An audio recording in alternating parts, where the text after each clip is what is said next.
Any conflicts of interest with today's agenda? Hearing none, agenda is approved. Reading the minutes. July 8th, 2025, the Board of Supervisors met at 9:00 a.m. with Dave Mulbauer, Chair presiding. Members present were Schultz, Mulbauer, Hayden, and Rosberg. Members absent, Dozar. Minutes of the previous meeting were read and approved. On motion, the board recognized claims for the Public Health Department and approved claims for all the other departments. The board approved the sheriff's quarterly fees for April 25 through June of 2025. The board had a discussion with Aaron Walker, AT&T representative, about the AT&T tower equipment at the courthouse. No action was taken at this time. A motion was made by Schultz, seconded by Hyde, to approve the Adobe subscription renewal. Motion passed unanimously. A motion was made by Hyde and seconded by Rosberg to approve the approval and disapproval of the 2025 disabled veterans, homestead, and military tax credit applications. Motion passed unanimously. On motion, duly seconded, the board adjourned at 10:59 a.m. Agenda for the next meeting are posted and available at the courthouse on Friday at 4:30 p.m. preceding the next meeting. Any comments or corrections? Hearing none, minutes are approved as written. Must be away. Do we need to put this on another agenda then to discuss this? She's talking about the wellness We center. need to put this on the agenda to discuss it for next week. We've already Didn't you guys already approve it though? approved approved it. Well, they're asking about it, so do we just direct Terry to answer the question then? Or when we plan on doing that? I always hate to just disregard We could talk about it right now. I mean, it's old business. old business. Yeah, Okay, talk about it right now. Let's do it. I think It's already been voted on and approved. I mean, we Right. can discuss how we wanna conduct. well, it's pretty specific that we give ours after DMU's additional contribution does not begin until after DMU's initial is fulfilled. So. Their initial one is 3 years, Yeah. the next sentence. And I thought we were Additional the same contribution payable for timeline. years, does not begin until the commencement of construction of a wellness center. I think the way we would respond to have Terry get back to them is just say, we will pay, they receive that 83,300 from DMU, contact us and we'll send it to you. And then did you see the emails on the backside? That's how I was- Carrie, I think. Under, Okay. I voted in favor of that. I was voting with we were gonna follow DMU's payment, but that, So after 3 years. yeah, Which we're in the year 2. I guess it's, Basically fiscal, I guess that's be July 1, I'd say it's year 2. yeah, so I guess when DMU writes their check, I guess we write our check. So we have to remember to put that maybe in the budget for next year. The initial contribution is payable over 3 years and does not begin until commencement of construction of the wellness center. So that, I just thought I didn't want to ignore it and. No, I mean, it's good to have it on, brought to our attention again, but. Yep. Make sure we all have the same understanding. I think we have to follow our plan, what we all agreed to or when we pay. On how, We did, right.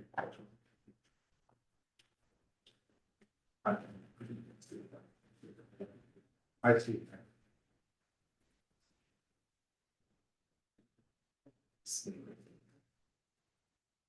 Megan, that's, Looks like you need to sign it because it was for the fuel. Yes, anywhere. yeah.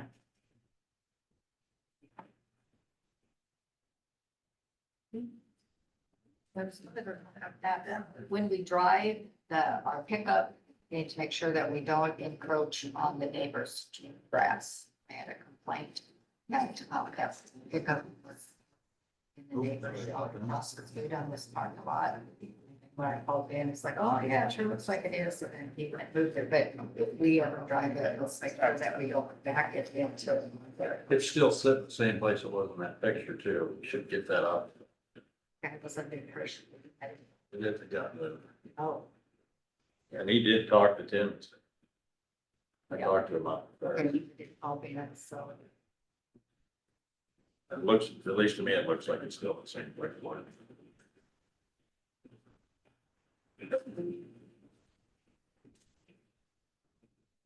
Busy week and weekend for Crawford County.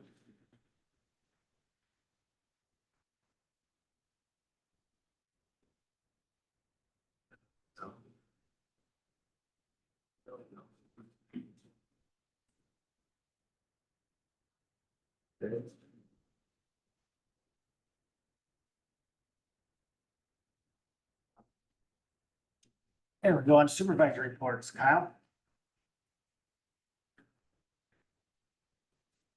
No, not much to all last week for me. I had a meeting in Cherokee, but I had prior arrangements, so just had some calls and concerns about our new stabilization project that went on to the Yellowstone Road, and all in all, they were positive. And the process was concerning for some, but they understood the process. Walking through it over the phone and stuff, and our engineering department, secretary was more than helpful with easing all concerns through that process, so I was able to drive it over the weekend, and I'm very happy and pleased with the road itself. So I think it'll just continue to get better as time goes on. A lot of material left on top of the road, and it'll work itself in, I think. Becomes even better than it is now. I did get a response from a person that lives along the road. They said there's a bump there by where Brooks are. Yep, I talked to Ben about I this talked to morning. Ben about it this morning too. They tried to work it out through the process, and for some reason they can't get it worked out. But they're not done visiting.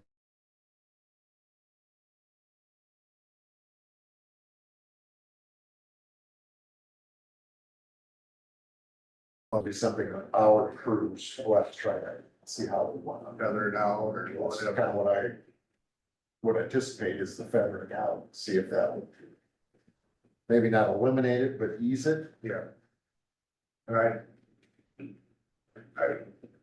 And Ben thought it was a combination of rain and travel that kind of caused that well, to happen. Like, Could be. but they'll figure something out, or it is what it is partially. I mean, I don't know how bad of it is now. I mean, I don't either. I did try, I'll have to re-drive it again, but I feel confident Ben and his staff will address it, figure it out. So, I mean, Ben was aware of it, so it wasn't like something he didn't know was there. right. It's good they're addressing that then. Yeah, yeah. When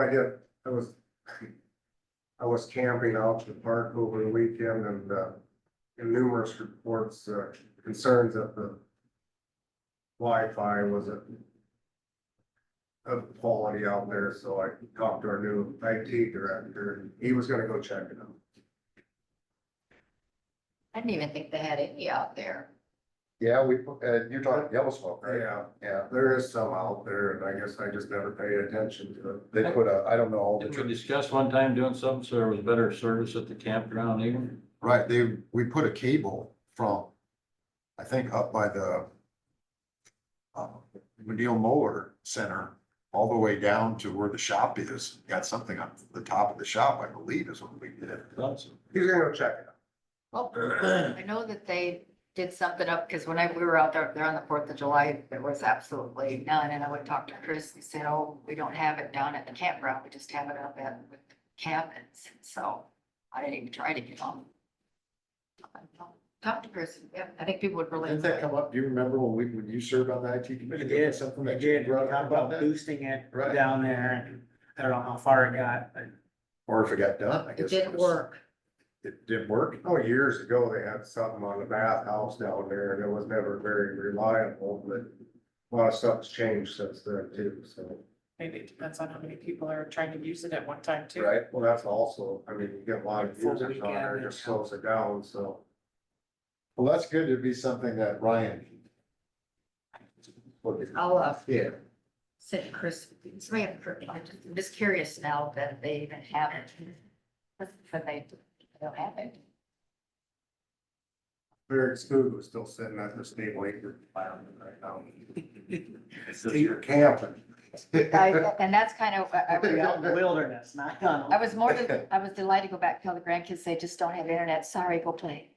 It's okay, go fish, Well, how can you stream flow racing and stuff while you're. yeah. And it would be hard, have internet strong enough to keep it, it'd be better just not to have it involved than to have it leak and people not really get on. Right. Camping's different. Yes. It's glamping. That's about it for me. That's it, that is it for me. Okay. Craig?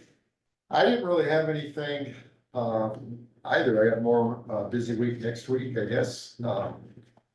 So I'll just leave it. I know Ty's got a lot of stuff to go over, so I'll just, I will say that at 9:15, Ryan Lodi, our new IT guy, is gonna just stop in and introduce himself, so you guys know who he is, so you can see him. You'll know who you're talking to, but, save that for when he gets here. See how it's doing. Jean? The week was filled with the fair, basically, a lot of fair activity, flag raising, cooking for the veterans. Okay, that went well. Bingo. Yep, we did bingo in the morning for the senior citizens. It was the coolest fair day weather-wise, that I think I've ever had. I actually took a little jacket for, while we were calling bingo, and a lot of them that came from the senior citizen, facilities had their sweaters on, and we just had a big crowd, gave away some money, ate some cookies. I think people really enjoy going around and talking about how long they've lived in Crawford County and how often they've been to the fair, and with the oldest male, oldest female, most grandchildren, most great grandchildren. Mrs. Mulbauer was not there, so someone had a chance to win that. But it was good. Did some time, thought the blow-ups were very successful. My grandkids, bought their bands every day and just, had a good time. I think. Kenny Davis wasn't there either? Kenny Davis was there, yes, he was not the oldest, no, Who's it not? was a tie between, two gentlemen, and then I got a call, early, I think it was on Saturday, that said that the guy that didn't win was thinking about it, and we didn't ask the year that he was born, they were 96.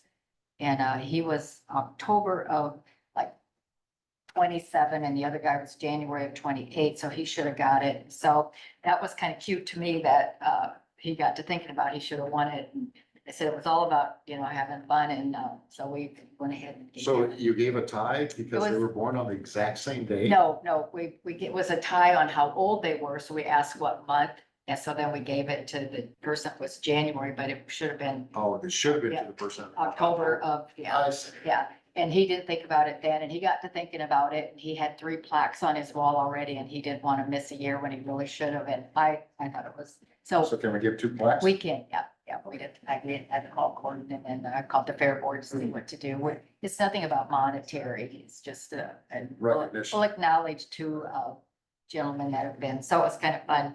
Other than that, well, and I also would like to announce that I came in 5th in the goat milking contest. How many participants? 5. Hey, we had a new winner. We did have a new winner. Shorty got beat finally. He So did. Roger He Resnick. did. Yeah. But I will tell you, in my defense, coming. I got asked to be in that. in So my I'd only be a defense, one-handed milker, my so. goat sat down in From the what I bucket. gather, from what I gather, you might have still been able to beat Gene. My YouTube video did not help at all. And I could tell Roger was gonna win. His goat, you could tell the udder was absolutely full. And so I, being the person I am, I left some milk for that goat's babies. So everything is good. It was actually kind of fun. That's good. Brian, come on down. Next year, if they Grab a seat. let me, I hope I win. I'll have to admit, Brian, how you doing? Yeah. How's it going? Very good. Good. Still remember everybody's name? Yes. Oh, thanks for coming up this morning. Yeah, I just wanted Ryan to stop by, just so you guys all knew who he was. It sounds like Kyle's already mentioned. I know Gene met you on your first day. And so, when we saw you walking around the courthouse, I knew, hey, who is that guy? And so that's really what I wanted to do, is just so that we could see you, and so that, since we're on Zoom, so the public can see, so if they come into the courthouse and they see, this guy, this different guy that's here, who is he? And it's our new IT director. Ryan comes to us with a lot of experience and, from the IT hiring committee, we were certainly happy and, that we had a candidate like that, really proud that he accepted, and came on board. So what's been your biggest challenge since you know? Getting access to all the different systems. Okay, I mean, honestly. your office is coming together. you- Yeah, it's getting cleaned up. When I Okay. look, I've got about half of it done. Okay, Front well, half needs to be cleared, but we're getting there. whatever you need, just let us know. We'll try to help you. Well, I found some cabinets the old public health building wasn't Yeah. using. Okay. So Dalton helped me move those over here one day and so that helped clean it up a lot. Already after my heart, I used to use some, just the Oh, stuff here. yeah. We actually stopped in there the day he started. We Yeah. were looking and seeing, he wanted all to match, which was good. So, yeah. Yeah. Did Dalton tell you that there's a lot of IT resources for ISAC with, I know he's a part of it and Yep, so it got me up for ISAC and like ICIT, I think, Yep. was the other one. Yeah. Yeah, so I've already communicated with a couple of those. Joel Roney and individuals. Andrew. Joel, yep. Yeah, I've randomly met Joel in the past, one Yeah. time, so. kind of- he's quite a character. Yeah. And his first email to me was a little colorful. It's kind of. I can believe that. But yeah, it's good. So, I don't think that there was a conference in October or something, down in Des Moines for a couple of days too, so. maybe we can keep it I'm up. sure Dalton filled you in on our 2080 agreement with the two counties. Oh, yes. Yeah. He's already made sure he's gonna get a little bit of that back. I did run over there last Wednesday afternoon and looked at some of their software and just had them kind of get me acclimated with some of the stuff Yeah. over there and what I want to implement here, so. Yep, Cool. been over there once. Cool. Well, I know certainly we have an IT committee, but I mean, you do report directly to the board of supervisors, so if there's anything that you want to address to us or whatever, you can get yourself on the agenda. Yeah. Speak to us or come up when we have the, Citizens we have the input. citizens input at the very end, and that's kind of open for everything, so sometimes if there's an issue that department head or somebody wants to address with us, they'll just do that. If it's anything we need to vote on to approve or anything, well, it's gotta be on the agenda. Yeah, okay, yeah, I'm sure there will be, like, we kind of discussed, budget amendments, maybe for some money that wasn't used last year for some projects. Something like that, so. Even if something comes up and it's not Tuesday, you can always call somebody. You don't have to always get till Tuesday. Okay. either, So feel free to call me or anybody to. Yeah. Or stop by. Pretty easy to get along. All right, that's good. So I'm not asking for money. Hey. You guys, probably in a few weeks or months, sit down. Ryan is IT committee. Yeah, I'm sure. Gonna go over I'm projects. certain we will have to go have an IT committee meeting, so that's something I'm sure Ryan will have to get on your schedule as to when you want to do that. Yeah, and talking with Corey, some of that money that was not used last year's budget, they have some quotes from Dell for server replacements, and I think that was supposed to have been done prior to July first. Okay. It clearly wasn't. There is a meeting on July 31st with Dell to go over those quotes now again and stuff. Corey was on that originally, and then myself and something also. Well, how much that is, that might need to be, obviously, wait for the amendment, depending. Yeah, I mean, imagine it's gonna be An amendment for spending authority. Correct. Yeah, I think we kind of discussed, influence of your budget and how that can all work, but. yeah, But like, mainly around December, there's some budget amendments popping up then already, so. Depending on when they would want paid or how that all delivery payment all takes place too, to make some of that stuff work, so. good, we'll figure that I out. mean, if your plans on how you see things fit to work, I mean, it's your department, it's your department to make it your own. Did you Basically. we had a second IT assessment by, that we call an IT SWAT team, which is Joel, And Dalton and those Dalton and guys. them. Did they give you the report from that? So you kind of I have, don't actually have a copy of it yet. I saw some of it with Dalton. okay, Yes, but he hasn't sent it to it me. might give you a yet. snapshot of where we're at with everything. Yep. So like I said, we discussed it a little bit Bill last week. Cool. Well, I don't want to interrupt you guys too much, I guess, unless you want me to. interrupt you. No, thanks for coming up though. Yeah, no Public problem. health is All right, very see you again, Thanks, Ryan. guys. See you, Ryan. Appreciate it. Good to meet you. You did. Joel. Joel, I think we got a copy of that, right? probably somewhere right now.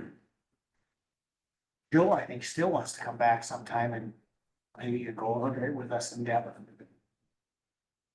And see how things are going, just touch base. He'd mentioned that a while back. So. Oh, I think good hire, Craig. Yeah, I mean, well, he's got a wealth of experience. That's just his personality, everything just kind of jumped out at us when we were interviewing. Said, I mean, we weren't. I think our attitude was at some point in time, it seems like the direction of the courthouse was that we wanted to get an IT director for the courthouse.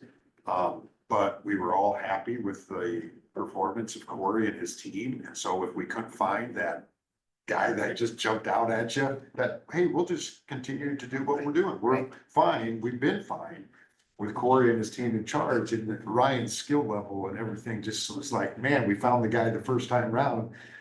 He didn't let him get away. And I think that with his knowledge, getting the attorney and the sheriff's department eventually all under one, I think is I vision. think we have a shot of that happening. I do. Yeah. Colin was very familiar with him. Right, he worked for the company that does the stuff that, for the county attorney here, Yeah. yes.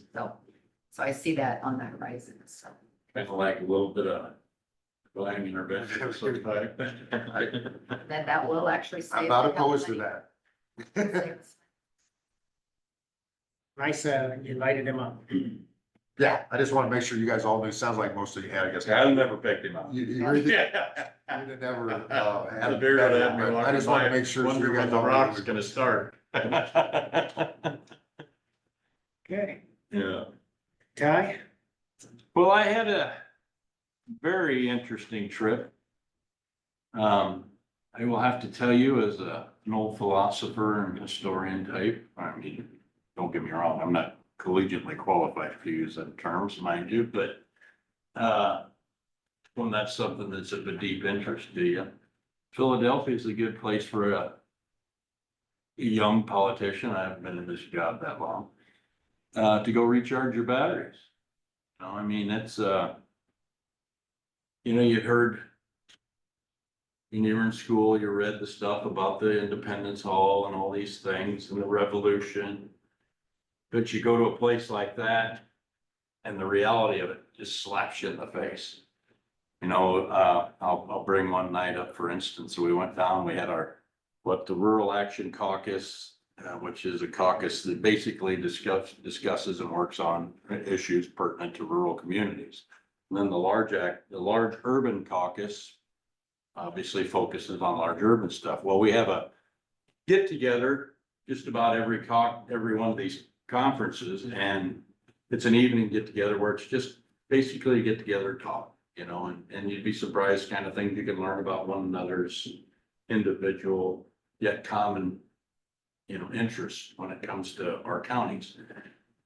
But we had that at the the Museum of the Revolution, and George Washington's tent that he used the entire Revolution is there and in pretty darn good, amazing shape. So there's that, what he slept under and what have you. But it was a real interesting evening there, but then I decided that, I went over there on Ubers with a bunch of other guys, but on the way back, I decided I'm just gonna walk back. Actually, no, I did walk over there. But we walked directly over. I did with Wade. And, but I decided I was gonna walk back myself because I wanted to take a few detours because I seen a lot of interesting, as we're hurrying down there and looking down there, gosh, I'd like to see what's going on down there. I mean, it's an interesting town, and the architecture is absolutely amazing. I mean, really neat. And just down from where we were staying, down from the convention center, the beautiful Gothic Catholic church. I mean, I had to go check that out, obviously. I mean, just real neat architecture in the city as a whole. Most everybody was friendly. There was a few of them people running around screaming at themselves. You get that in every big city. But they still didn't bother anybody. They were quite busy with whoever they were talking to most of the time. But, Were you wearing your Dallas Cowboy shirt? no, I didn't do that. In fact, my cowboy hat took a dive the very first day. Barry and I were sitting next to each other and we got into a little group session to discuss things at our ag steering committee. And as, just talking about issues. And as he turned around, he knocked over our table and my hat ended up underneath everything. So most people didn't recognize me through the whole conference. I could walk right, I just about walked right by Latif. Nobody was recognizing me without my hat. But anyway, so I was walking around that evening on the way back and I stopped there at Independence Hall. And you can't get right up to it at night. And I asked the guard, so you want to go up there and touch the front door? He said, no, I can't. He said, cameras, I don't want to get in trouble. I don't want to get you fired. I said, I'm good. I can see it from here. So I just stood there and I stared at that building. But that was actually, I was stood there and stared for about 20 minutes before he came up to me. And just imagining what had happened in that building that created everything that we enjoy today, even the things we don't enjoy, but everything that we enjoy started at that building. You know, I mean, as far as the Declaration of Independence, the British having to work the days that we don't have to on the 4th of July, and the Constitution, a document that guaranteed all of us a republic to where we all have a voice, every one of us. And you start thinking about the men that stood in that building, and some of them came in there very wealthy people. Some of them still had money when they died, but a lot of them didn't. A lot of them were poor and destitute, you know, and some didn't live, you know, I mean, didn't make it through the revolution. So I mean, or through the early days of America, the independence, don't want to confuse them. The Declaration of Independence and the Constitution obviously are different times, but you think about all the stuff. I mean, I had he walked up, he said, are you doing all right? Because I had a little moisture running down my cheek because I was just overwhelmed by it. And like I said, you know, you talk about a way to recharge your batteries and you think of the significance. So I had to go back and reread some stuff in a book that somebody gave all of us here. And because I remembered the part about the wings of the eagle, you know, the 3-headed eagle there with the 3 different branches of our government. And then what balances, you know, taking care of the folks and creating the right type of infrastructure, programs for people, but balancing that with fiscal disciplines and looking after the resources of America. And if you keep that balanced, the United States will soar. But if we don't, and we went through turbulent times, I believe we're going through some now. But when I started thinking about balancing things and making the hard calls, it made me feel a little bit better about what's going on right now. I mean, because there is, you know, where we're talking about cutting Medicaid and different things like, I'm not cutting it completely, but cutting different programs to be fiscally responsible to the tax dollars, you know, and you go back to this June being the first time we've had a budget surplus since I was, first time I looked it up, it said 2001, but it's actually during Trump's first administration, we had 1 or 2 of them in there, maybe budget surplus months. But that's kind of alarming to me that our fiscal discipline has eroded that much. I mean, that to me, that we're like being way too casual with the people's money, the people's purse, you know, and when I say we, I'm talking about the entire country. Then I looked up, you remember the pyramid part, you know, where the power of the people is supposed to be the base of the pyramid, the widest part, what supports the nation. And then you start, you know, so you sit there and all that starts going through your head because you'd read that book. And it's really pretty overwhelming that them guys, you know, stood there and, you know, he thought about their philosophers, you know, Cicero and all those that, you know, John Locke, which is one of my favorites. But, you know, you started thinking about all of that went into building this. You know, we are, as Reagan put it, the shiny city on the hill that the world looks to on how to basically be a representation of the people, a government representative of the people. But it all begins with us. So all the responsibilities and all of the passions must lie with us. So whenever we're mad at a Trump or a Biden or any of them, whose fault is it? Begins and ends. The buck don't stop with them. It stops with each of us. It's where the buck stops. We're the bosses. No different than I'm the boss of Rosberg Livestock. You run your part of Mobile Farms or you run yours. I mean, it's all, the buck stops with us. You know, and you start thinking about that. That's what they gave us. It's something that we're responsible for. you know, and then county government, city and local county governments, and then it's supposed to go up from there. So I mean, if you really think about it, it's pretty overwhelming that they were that insightful and people from clear back to the Roman Empire actually thought about this. You know, actually before that, you know, yeah, Aristotle and them, but I mean, I suppose Cicero probably, as the book pointed out, probably had the best interpretation of the republic that we now live with.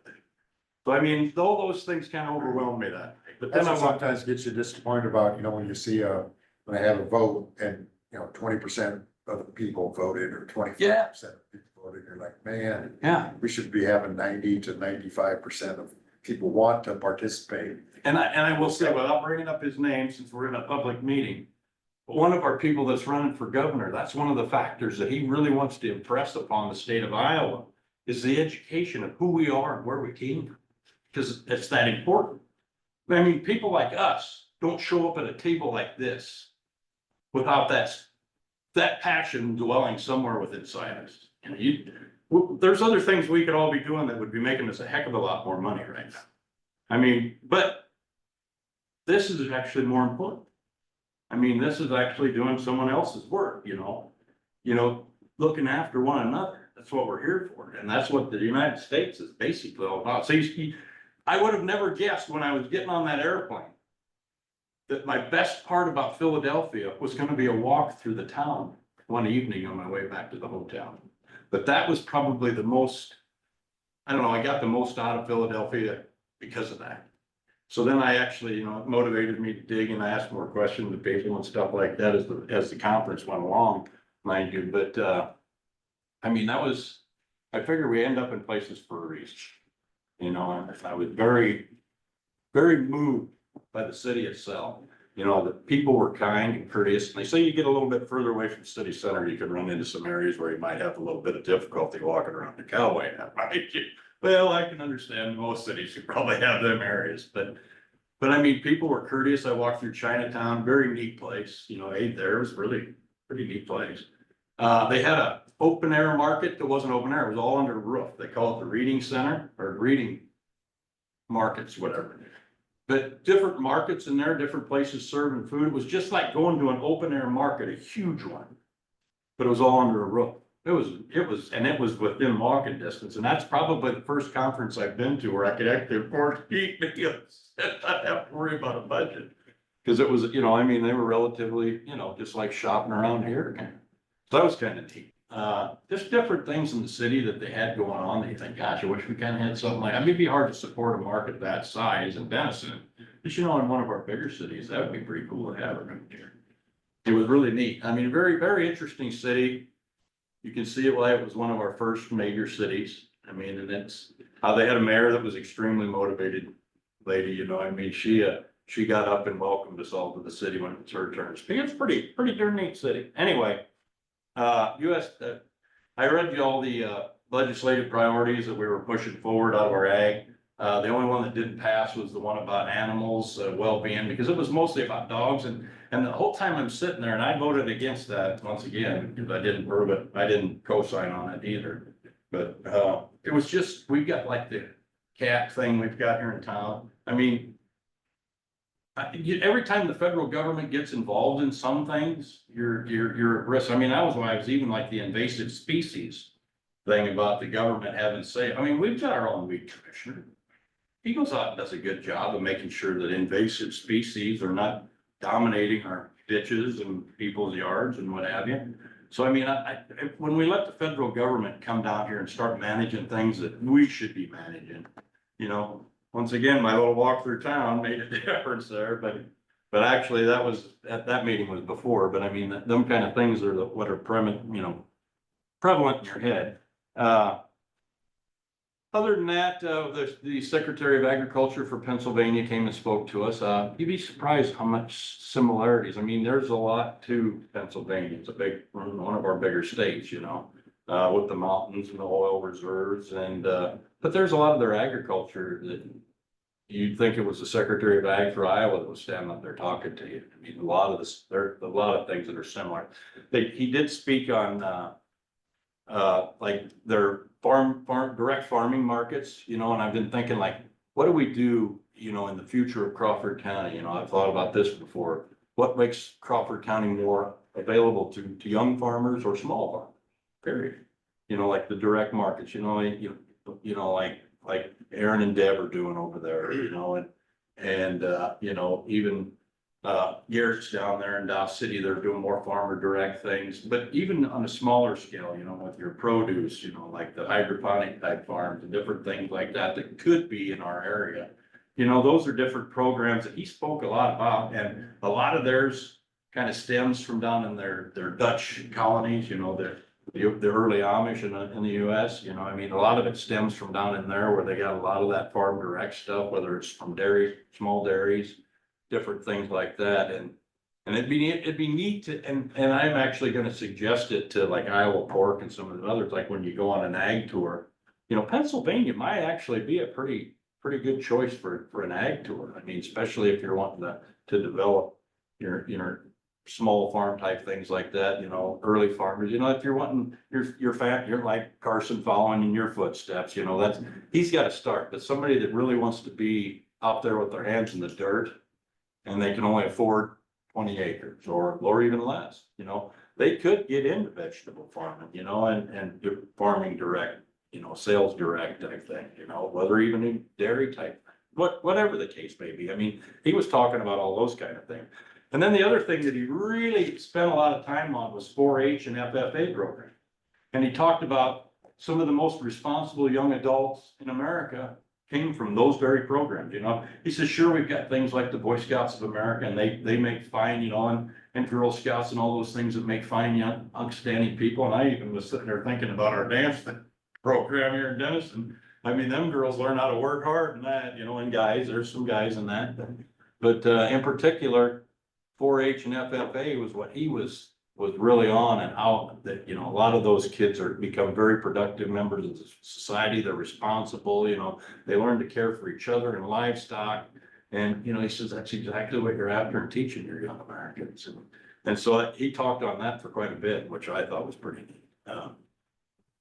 Anyway, the ag thing was obviously, like I said, there's other things that he discussed, you know, and if you got in, he talked about a little bit about the farm bill and land trusts and things like that.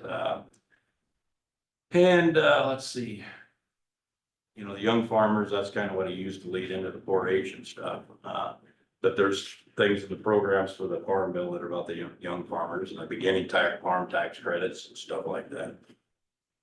But then we led into our, you know, voting for most of our steering committees and the committee assignments. It's about, in this one here, it's about getting that stuff through and going over and people talk and challenge. It's just like, if you've ever been to a district or a state convention for political parties, it's a lot like that, where people get up to the microphones and talk for and against. There's a lot of that going on. So it takes a while to get, that's why the whole first day is dedicated to your steering committees, you know. So that's why you can really only afford to be on one, because bouncing, and you'll have people disappearing because they're going to speak where this, one of our priorities might be a very similar, or even get borrowed by another committee for their purposes, you know. It's not, you know, whenever we're talking about infrastructure things, it isn't unusual for us to be sharing a similar one with transportation committee or something that's got to work rural development, since rural development's big on the ag committee. You know, there's other programs or there's other steering committees that do that. So you see people bouncing in and out to go speak at those things because they might be a bill sponsor or legislative priority sponsor. So anyway, that's what goes on pretty much our first day. And then that night is, you know, basically the opening reception. So you get together and talk. It's just kind of schmoozing with other counties, and you get to know people from all over the country. It's, you know, there's a lot of people. Was there a large Iowa delegation? No, this year was, you know, I mean, Carl had some reasons he couldn't make it, and then we only had one from Sioux Center, and it's their least communicative supervisor. I mean, just not very outgoing. And, you know, you got Craig and them that I mean, you know, they really are easy to get along with, and they're very engaging, you know, but you know,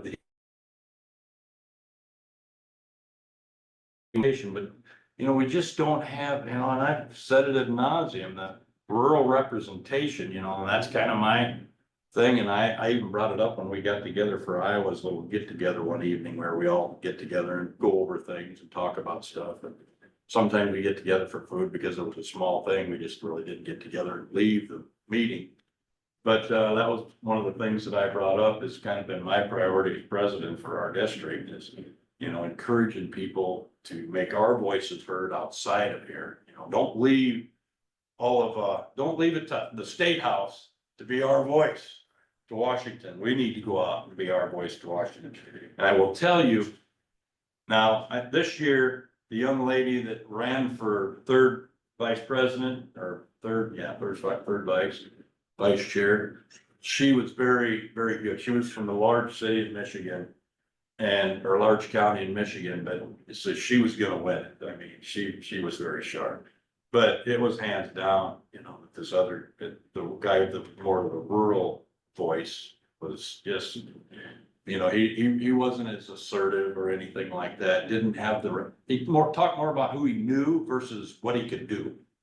You know, which, you know, kind of cost him the vote, but you know, in like last year, the young man or fellow from Montana, I'm saying everybody's a young man now instead of anything else.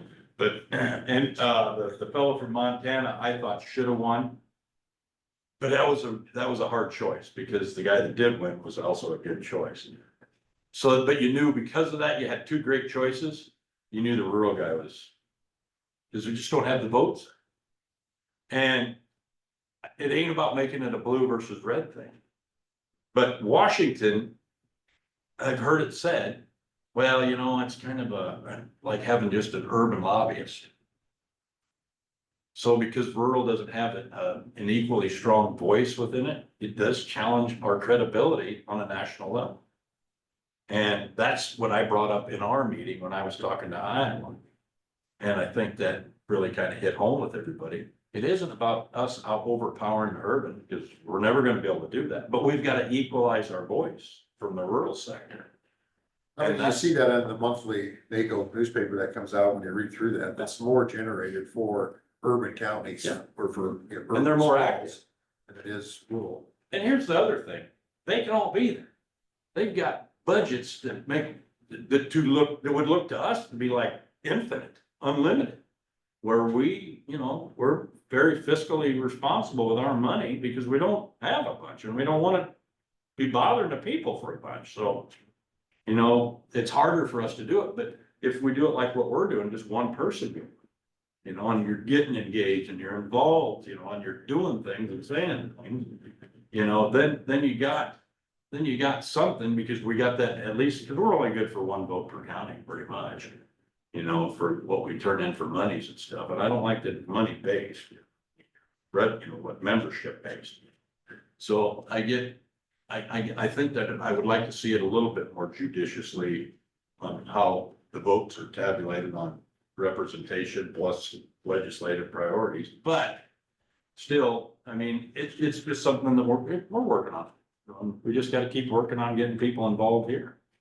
Anyway, that pretty much covers the BRAC and ag. Military and Veteran Affairs, I did have a pretty good, that one was pretty good too.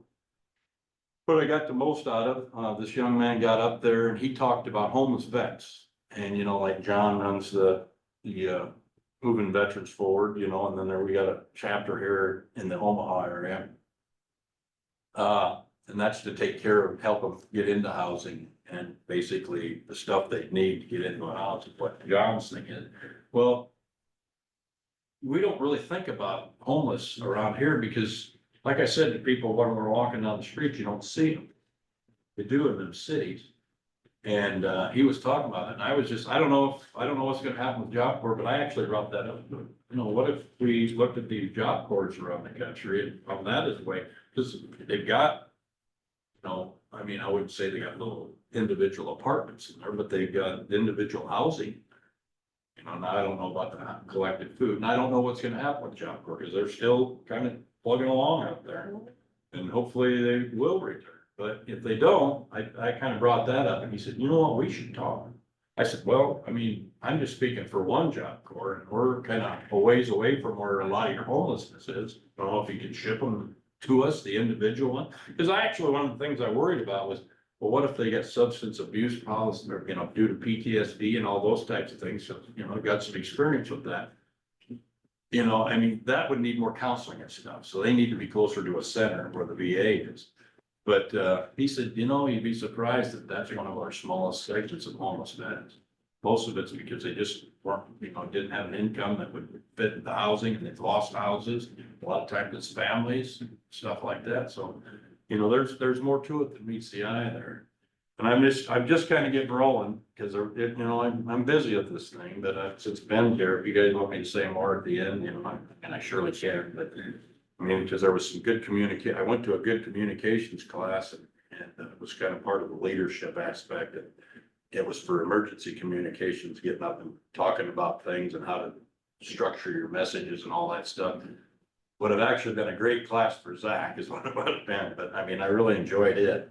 And they actually gave me they gave all of us a little card to keep in your wallet in case you have to speak impromptu, and it tells you what to talk about and what not to talk about. So green versus this. Right?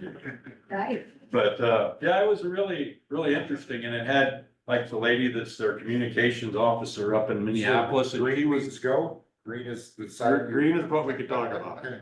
But she actually was the communications director when the bridge collapsed. And she said, "You want to talk about emergency?" Oh, wow. Yeah. And it was really interesting to listen to her. I mean, they all had great analogies to throw out. But hers, because, we're so close to Minneapolis, really struck on. But anyway, I can rescind the floor to Ben here. I'm just glad, Ty, that you go and participate in that. It's nice that Crawford County, we are part of the bigger picture. It's not just Crawford County. We're part of Iowa. We're also part of the United States of America. And so we want to participate in that. I'm just glad that you enjoy that. You volunteer yourself to go. And so it's appreciated, at least for me, from the board. I think that Thank you. we see the big picture. We want to be a part of that. Well, I mean, that's kind of what, like I said about the pyramid, we're supposed to be the foundation. Right. So I think And they to do. keep those organizations like that grounded, sometimes they need that grounding, that it's not just the populous areas. There's all of us out here. You bet. Well, we as a board, we see the value in you going, so. Yeah, exactly. I appreciate it. Yeah, hopefully we can continue to keep doing it. I think hopefully as our citizens do see the value in that. And keep plugging. Keep our voice out there. Best way to do it, not noisy. Once again, Okay. Ben. Good morning, Ben. I don't know what to say and what not to say sometimes. Then don't fill dead air. No, don't say I no. wish I would have got comment. that on my wedding night. It's still applicable. Stay on point. Peaceful 40 years. See, that's point on the what not to say side.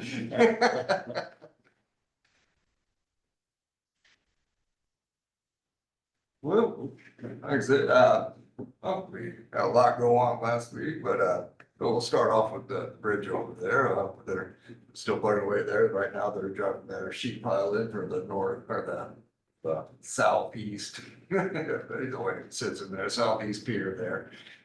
They're probably finished driving them sheet pile in, get that drain, start clamming that out, and start driving some pile in there, hopefully towards the end of the week here. Possibly, and probably finish up sometime next week. And last I heard, they might be bringing in some beams for the bridge, here in about 2-3 weeks. So looking at possibly setting some beams if they get their pier caps and whatnot. Oh, you get out there Oh, once a week or a couple times a week? yeah, just at least just to kind of lay eyes on things and check things out. So, but yeah. Okay. But that's where that's at. I'd like to see it. I don't know if they do still have 2 crews going. I think the second crew is probably just there until they get the piers and whatnot set to where they can start putting on things and then they're probably out of there. So I don't think they're there for the duration. I guess I can't say for sure. It all depends on what else they got going on. But Yellowsmoke Park Road, we did that project last week, and I maybe had the opportunity to drive it, but, went. I'll say it went. We did have some hiccups, it was kind of an unexpected, So was it a different company than what we used when we were down by Dow City? Was it different? yes, I believe down there, it was, I want to say Manhattan's, it was, and, JB Holland here, they were awarded the low quote on this project. They do a lot of it, the stabilization and, seal coat too was actually subbed out to Blacktop Services, so. Okay. No, they stay within the timeframe that we want to do. They came in, but they got good started, got stabilization done. Of course, a bit of a hiccup with the primer coat that went down in the afternoon, on Wednesday, Wednesday. And, kind of a little bit unexpected having that coat not tack up on the roadway. I know we were attempting to make every effort to have access for the residents and stuff then within the closed off area there to their properties, which that ended up not being the case, and they got scrambled call on them, and they had put that primer coat down. It was supposed to be able to tack up to be able to be be able to drive on it, but it became very apparent as soon as it was down that it was not going to happen that way. So they did have basically standing tar on the roadway and had to be on there for 12 hours before they could do the actual first lift of the seal coat surface and hit that without the aggregate on it.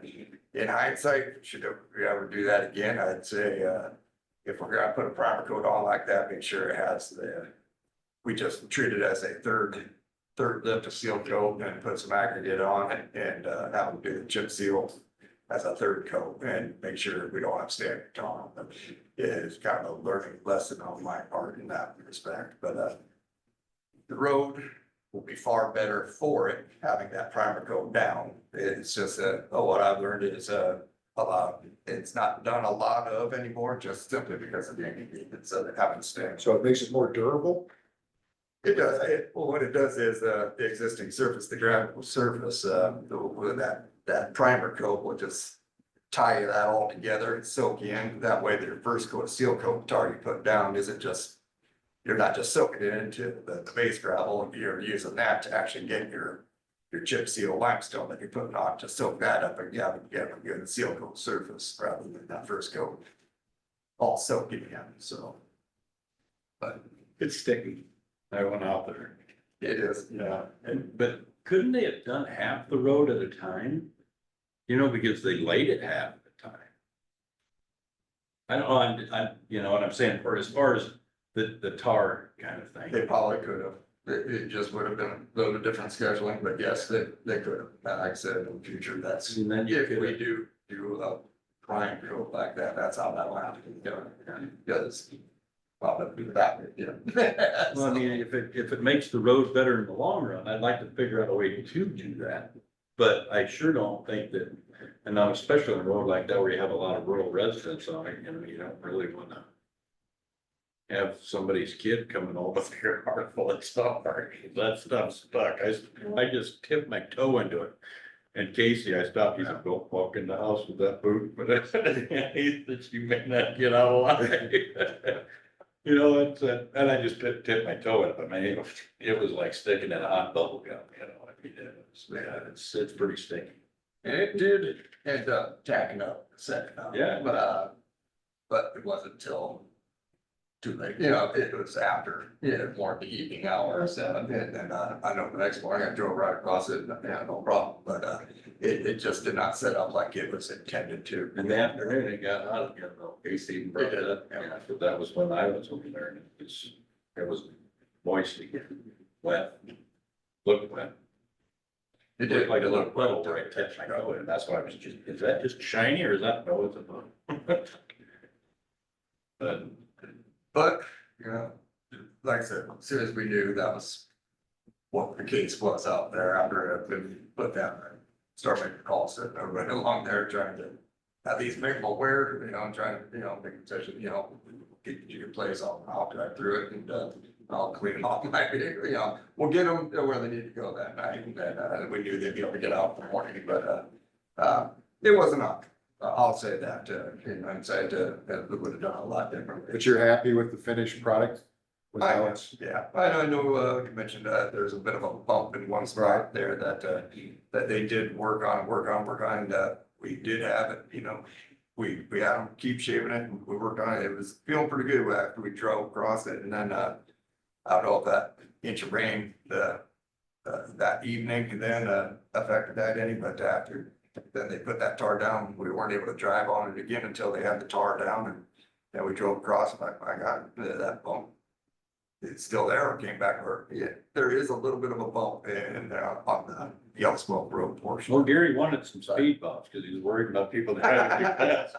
Tell him you had a plan. That's something we're with, and that's something like, and some sweet, but, if we should do another seal coat, surfacing on that, it needs touched up, we can try to do some feathering on that, on future lists of that, but, I know I was marking everything along there when they were saying, well, how it's good, mark any bumps, and, I had marks everywhere, and they're like, okay. But, so I had to kind of pull the plug at some point and say, and give them the thumbs up to put the tar down, but, it's not a paved road. I had to keep that in mind. It's right, good it's a point. hard surface road, but it's not paved. And we would like to do, we'll see if there's anything we can do to address that bump though, in the future. I think compared to all the washboards and dust, they'll probably still be pretty darn happy. That will be, That's a good point, Ty. I mean, the washboards and the dust. And only That's remind me enough. that I get some of that picture that I sent to Paul, that road in Texas. Steve, don't have this. Right. It's just, to keep it maintained was just, we were in that multiple times a week, that stretch. A lot of traffic on that road, and it's just, It should I use it a be a lot. lot better down this way. So. We hope everybody's happy with the project. Hopefully, I know it was an inconvenience for an evening, and hopefully not too bad, and, hopefully we got past it, so, but. Hey, that's where that's at. We'll see what we can do. Dave, they were, working on Buck Road down there. We'll be there for a while, a few weeks, down there on that single mile south of Buck Road, 240th. And, they're just plugging away on that, bridge crew. They're addressing some erosion issues and, things that we're finding out there due to all this rain. There's some things that are popping up, some holes in roads where maybe a hole, but, they're just going around fixing some of the erosion issues that we got going on from all this rain, and then of course, we're gonna be going over, and I'll talk a little more about that, they're gonna go over and dig out that multi-plate that failed on us over on I Avenue. And that's, something this week, we're gonna have to kind of decide what we're replacing with a structure on that, something I've been looking to do a lot, what it is, it's a 20'6" by 12. that's the one you sent us pictures on, right? Pardon? That's the one you sent us pictures Yes, on. this is the original plan, what is existing. Yeah, I'll give this one, Ty, that's got some red markings, point out some, what it actually is, but. What it was designed for. On I Avenue being higher traffic roadway. It's a structural plate arch pipe going through there. 20'6" wide across the base by 12 foot high. And all the hydrology I've done should be able to get by with a smaller pipe on, even at the 100-year event that they're designing it for. I'm not sure how they designed their CFS, but anything I would design for today to replace, like say, a small bridge, I would design it a 50-year event on a gravel road. What they did back then, they designed for the 100-year. And they want to keep the high water elevation below, what is it, below that elevation 1343, which is it coming out of bank upstream where I have it circled in red there. That's what this existing structure was designed for. And in all my years, I've always been told what is there, don't design lower than what has been put out there. You know, you don't want to be the one to back water up on somebody where it didn't before. This was designed plenty, you know, with plenty of capacity. That structure that's out there was never meant to have to handle full flow even. Matter of fact, it should only come up about, well, on the 12 foot height, it shouldn't come up any more than 70 foot in that pipe at a 100-year event, so. That's what it's designed for, but, and that's. So why do you think it failed?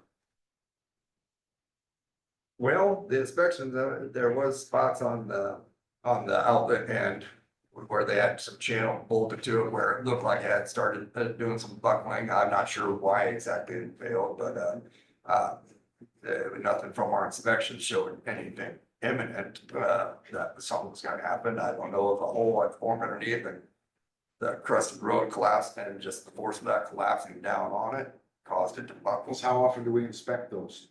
Every 2 years? We started inspection on our larger diameter culverts about 4 years ago is all. And this would probably been inspected the second time around here next summer. But it was last inspected, I want to say 2022. So, all right, we inspected every couple 3 years. Okay. To try and get eyes on them, but, it's just something that we had started not more, 4 or 5 years ago, I suppose. And, it just, at least let eyes on, make sure that we don't have anything imminent going on. Nothing from the inspection that I seen on this culvert showed anything that, out of ordinary, I guess, more so than any other large structural plate. Which begs the question, you know, how, you know, some of these larger plates, I know, you know, Paul's here, we kind of made the decision, you know, probably anything more than 12, 13 foot diameter structural plate, probably not looking at putting in a structure that big, and it's just they're prone to trouble, you know, of backfilling issues, you know, settling around them and deformations, and so I'm struggling with putting something of this structure in again, so, but, yeah. Do you think, you know, I mean, we put weight limits on all the bridges, and I mean, I'm gonna say we need to put a weight limit, but do you think weight pressing down on that over the years could have caused some of that buckling, and then that buckling's what created the problem here? I'm just running through my mind. They do need minimum cover on them, and anytime you put weight on something, if it's not backfilled properly, it will have effect, yeah. I'd say this is more, you know, from the get, maybe having some backfilling issues, and it just, you know, it is a 50-year-old structure too. I gotta keep that in mind, but in 76, I believe it was, and, I mean, yeah, it had a lifespan too, so, but, I'm not exactly sure what caused the buckling in this one, whether, you know, they had avoided it, I was they collapsed on it, it's just the force of the collapse. I just was saying, from when it was built versus what we're doing now, we are putting more weight from these roads. We are. So that's the only reason I asked. Yeah. So was the culvert, installed by a third party or installed by the county? That I don't know. I don't believe this was done when it was great. I believe this was quoted and done by a contract. Just reading here. Culvert contractor's responsibility. Yeah, That's why I'm guessing it was a contracted project. it was done at the same time as a graded High Avenue, which very heavily traveled road. And so whatever we're doing here, this is something that we want to get done this year. This is something we'll replace on our own. Yeah, we can do like that structure. If we're putting in the same exact structure to replace it, we can do it on our own. Talking to Culvert Fabrication, our suppliers, they're 8 weeks out, all of them, as far as being able to get material here to do this work. We're looking at first part of September before we'd be able to have the materials to get it going on. If we're replacing with a multi-play. I told them, put me on the list right now until, so at least we got a spot in the fabrication end of things, and then we'll get it we still gotta get some survey and get design on what we're gonna do for a structure here, so. But Do you have a date? What year did that first go in? I believe it's 75? 75 or 76. 66, I believe, but it's all 50 years ago. 1971 vehicle, What? 1971 vehicle used for design. Oh, That's true, right, their traffic count, 1970. And from this, like I said, we got a number of these very, very large structural plate structures that, you know, we're gonna go around here and lay eyes on also. I don't know. Like I said, when we looked at this last, you know, nothing popped out, you know, as an issue. It had the concrete around it breaking up a little bit, but, nothing that would indicate a definite failure, on this, that I could tell from the inspections, but, They'll happen though, unfortunately, yeah. Nobody got hurt. Yep. There's the main. Yeah, the road is 100% closed off. At first we had fenced around the something part, and until we got in and saw the extent of it, we were like, nah, it's not safe to even go around there. We got closed off the road, we've not allowed traffic to go through there, so, right now it's 100% fenced off, so. And, I know come harvest, that's gonna be an issue. That's a heavily traveled through road for people getting their corn in and out, and, surrounded by level B roads, so. Something, gonna have to decide, what we're doing, decide quickly, but, I do have the fabrication, culvert fabricators on point that should we go that route, have our name on the list for being able to get something built, if that's the direction we go here, so. The only other better option, more costly option would be a box culvert, the reinforced box culvert. That's something I have to be let. We're a little bit late in the game for getting something let this year, January or February for next year. I'd have to see what can be done there, but again, that'd be probably triple the cost of we'd be looking at, triple? close to, For, I mean, if that's, maybe not quite, it would be a double barrel, a culvert, just thinking, maybe not quite triple. we have a 40-foot section of construction bridge left laying around for, I mean, just emergency deal, if we can't get something put together, is that a possibility to That's put some something, piling in, or? that's something we've talked about too, putting some wood piling in, you know, it's, you know, wood piling would be able to be pulled back out by any means, but we could put in a temporary structure so that road could be used until we get it replaced with the structure. Again, incurring a lot of cost in construction, whatever, by our guys for a temporary structure, but if we want a better structure in there, if we don't think a multi-plate is the route to go, then that's what we would have to do to keep the road. So I was just trying to look with some of that with the multi-plates, the lack of cover over top of them. Is part of the problem with corrugated pipe. This one here, I thought it over them to keep them safe. yep, yeah.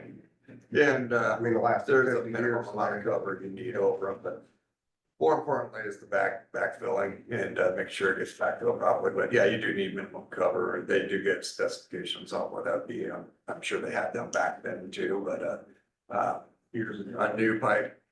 Really, the channel hasn't lowered much, so the new pipe would be pretty well right where it's at. And then the only other thing would be if we still want to design to the 100-year event, which everything I've ever been told is never downsize the pipe that's already existing. There's a reason it's designed as big as it is, even if you don't agree with, you know, the numbers, it hasn't caused issue, don't downsize. And That makes perfect sense, you know, makes perfect logic to me. I don't know, since we increased our cost exponentially to even do like the temporary bridge, cause I was thinking the same thing about. But you can get one made, I mean. We got If you can get it made, September's not that bad. I mean, it isn't like we plan to interrupt these people's harvest, but we don't really wanna interrupt future harvests if we can help it. So, I mean, if you got a piece of coming, and it'll still make you 100-year culvert. yeah. That's why you get paid, but Yeah, we'll rely on your expertise. How's that? we'll put some numbers to it, you know, like I said, box culvert versus structural plate. Structural plate's obviously gonna be the quicker, cheaper fix. It'll be a good fix, we'll Cheaper, get cost effective, better word, yeah. And it'll be good. It'll be another 50 to 70 year structure, when we get in, and when it's all said and done. And that's kind of the direction I'm leaning, as opposed to, going off for a concrete box culvert, but we'll put some numbers to it and see. And we certainly can do a temporary bridge on that to keep people, get people being able to use that route. So, He'd have to vote for. yeah. Gotta be safe. So, more to be, Thanks for the more update. to be looked into on this one, but you're gonna have to, like I said, Yep. something's gonna have to be done. Let's see.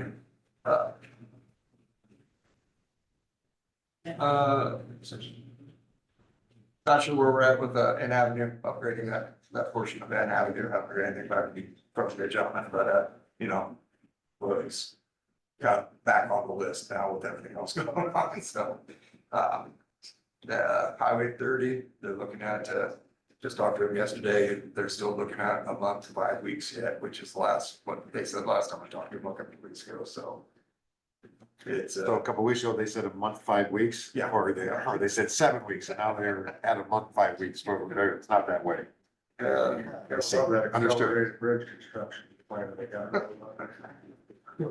but, Seems like Because of that's rain. been a long I was gonna time. say, does the rain make a difference for that? Yeah. it's setting things back a little bit for them, I'm sure, but, Too bad. I think it's a lot of, what else they got to work going around, trees bouncing back and forth. I'm not exactly sure what the whole of this with them, but, I don't get too much of the weeds on that project. Yeah, I'm guessing it's more of the proximity to western Iowa. Who's are getting pulled to proximity to the. I've been thinking.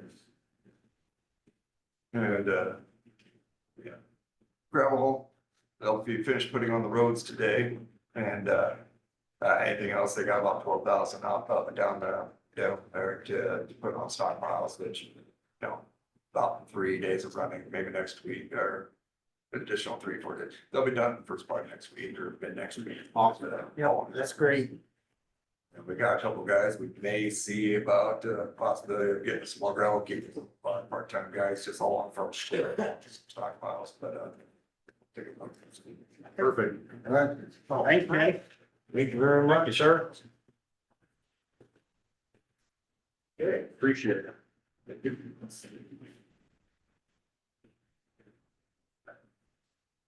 Okay.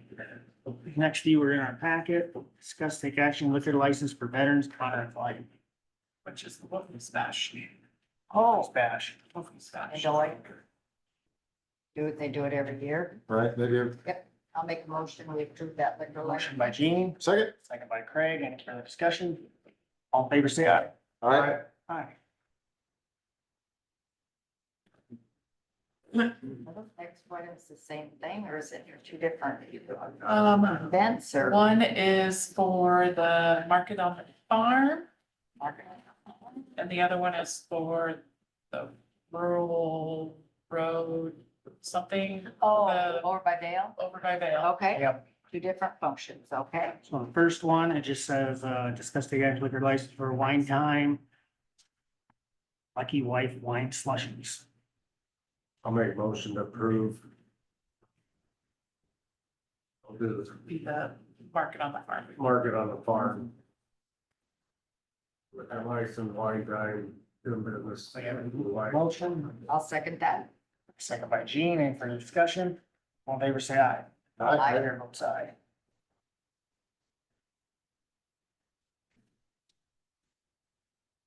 Third one, discussion take action, liquor license, wine time, Lucky White wine slushies, Rural road in Vale. Rural Road in Vale. Make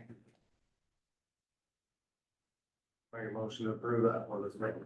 Motion by Kyle, second by Guy. Further discussion? Hearing none, all in favor, say aye. Aye. All right, Chair votes aye. Who seconded the I did. Wolfies one? I made the motion, you made the motion. You made the motion. Yep. Motion. Craig seconded. Craig, okay, sorry. It's all right.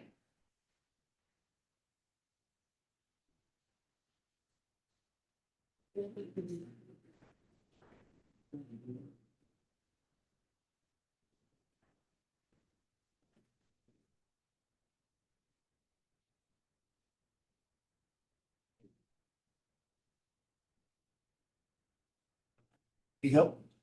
Yeah, now it's the. Sure. New service for order agreement with Secure Shred Solutions. That was not packaging. That price hasn't gone up yet. There's that. So you can see. It's like $47 each time. They And we use them for a number of years. I don't think That's the box, the container there, and they just come once a month, once every 4 weeks. Let's do that. I'll make the motion that we approve that agreement again. Motion by Gene, Second. second by Craig. Any further discussion? Hearing none, all in favor, say aye. Aye. Chair votes aye.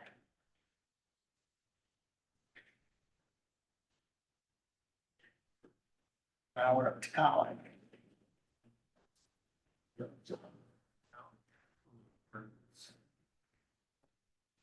Morning, everyone. Morning, Morning, Colin. Colin. Greg, how are you? Good.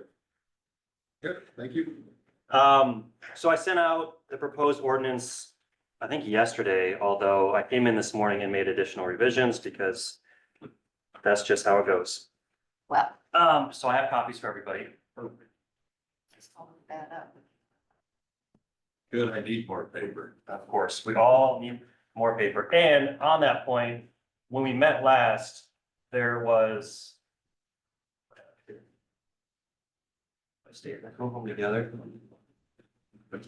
I did. I knew I had enough for everybody, but here. Okay. There we go. I know we had discussed some revisions. Primarily taking out the pit. So I did that. I couldn't recall, and unfortunately I lost the paper I scribbled the notes on about the leash lead. I think Kyle, you had a comment about the requirement of a leash lead. And that's in section, I left it in there for now, but of course, because this has to be read multiple times, we can make revisions. The leash lead requirements.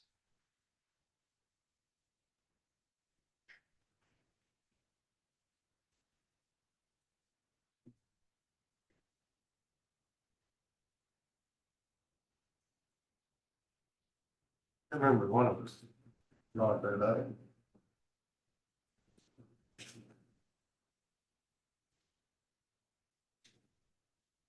Is section 2, paragraph 4, under the definition of control.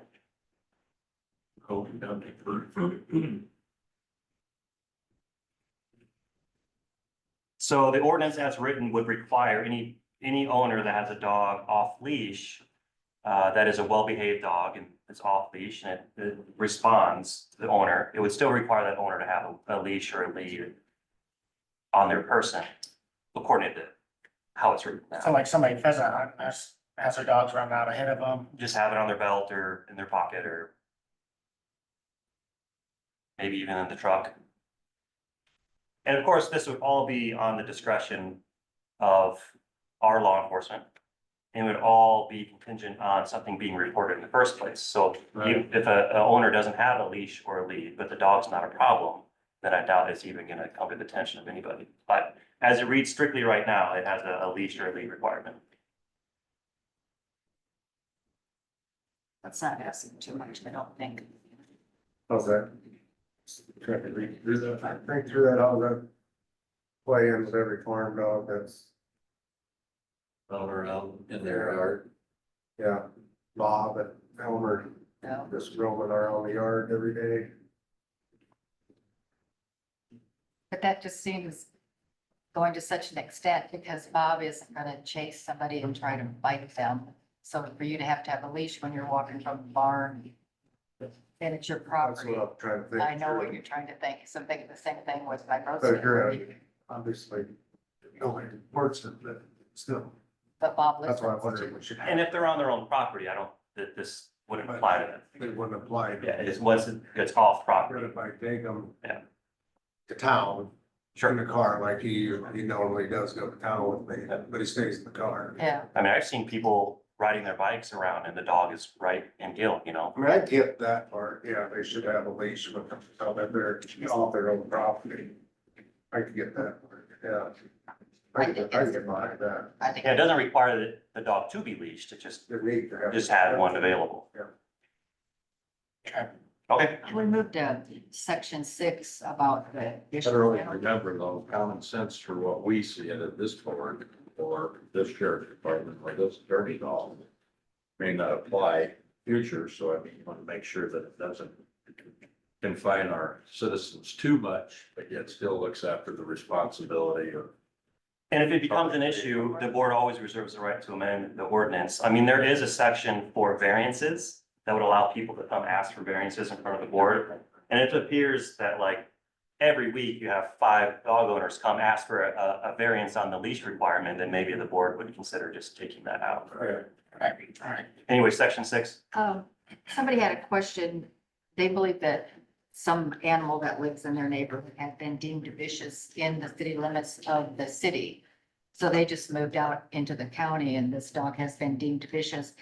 Is that a good enough reason for the county to go and get that dog if it's, I don't know, there is no grandfather clause. that's kind of. It would have to be, once the ordinance is in place, this dog in question, or any dog really, would have to kind of go through the process of this ordinance to be deemed vicious and to apply.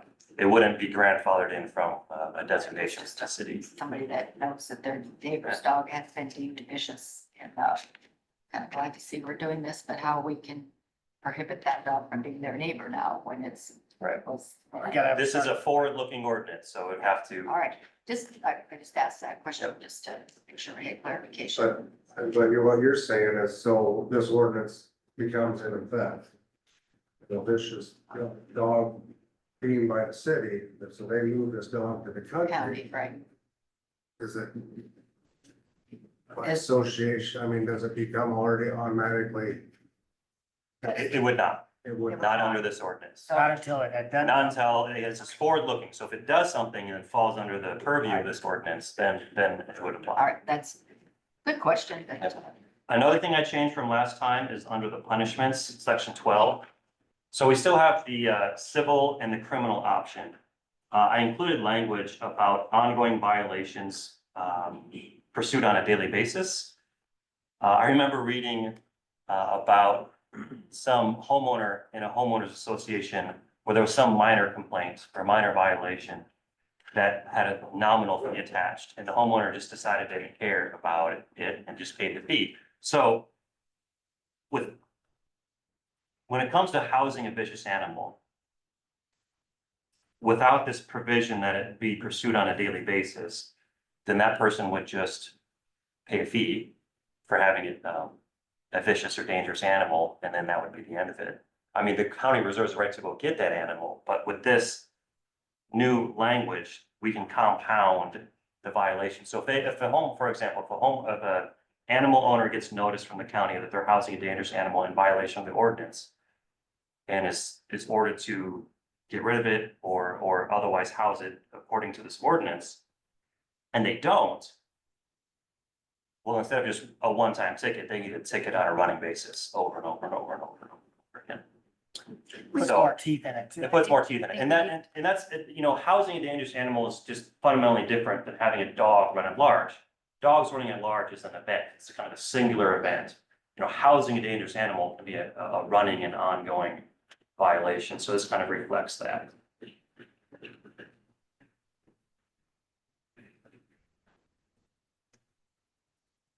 Can I ask a question about the ordinance? Yes, Does the city ordinance trump the county ordinance?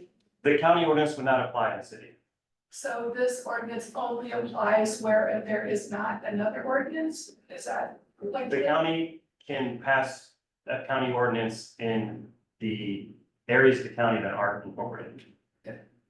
So would not apply for, When I'm walking in Denison and a dog comes after you, the city does not have a leash law from what I understand, so this still would have nothing to do with that. You have to go to the city. Go to the City has to maybe use ours and mimic it. I asked about it, was told they did not have a leash law, that's. You know, this is new, and I think trying to hit on all of the things that we've discussed, I think it nails it, but every instance is gonna be different, and it's just like any other ordinance until we have the teeth in it, and the sheriff has his, what do you do with this dog if you doesn't fit in your vehicle and you go off? Right. Those are still things that are each time we get a call about it is gonna be unique in the individual circumstance, but I think this is a great place to start. I like what you added in section 12. Yeah, I mean, I think. So if the animal has to be destroyed, does the county pay to destroy the animal or does the owner just? The county destroys the animal and sends the bill to the owner. they do Or not fix it on get their it. tax.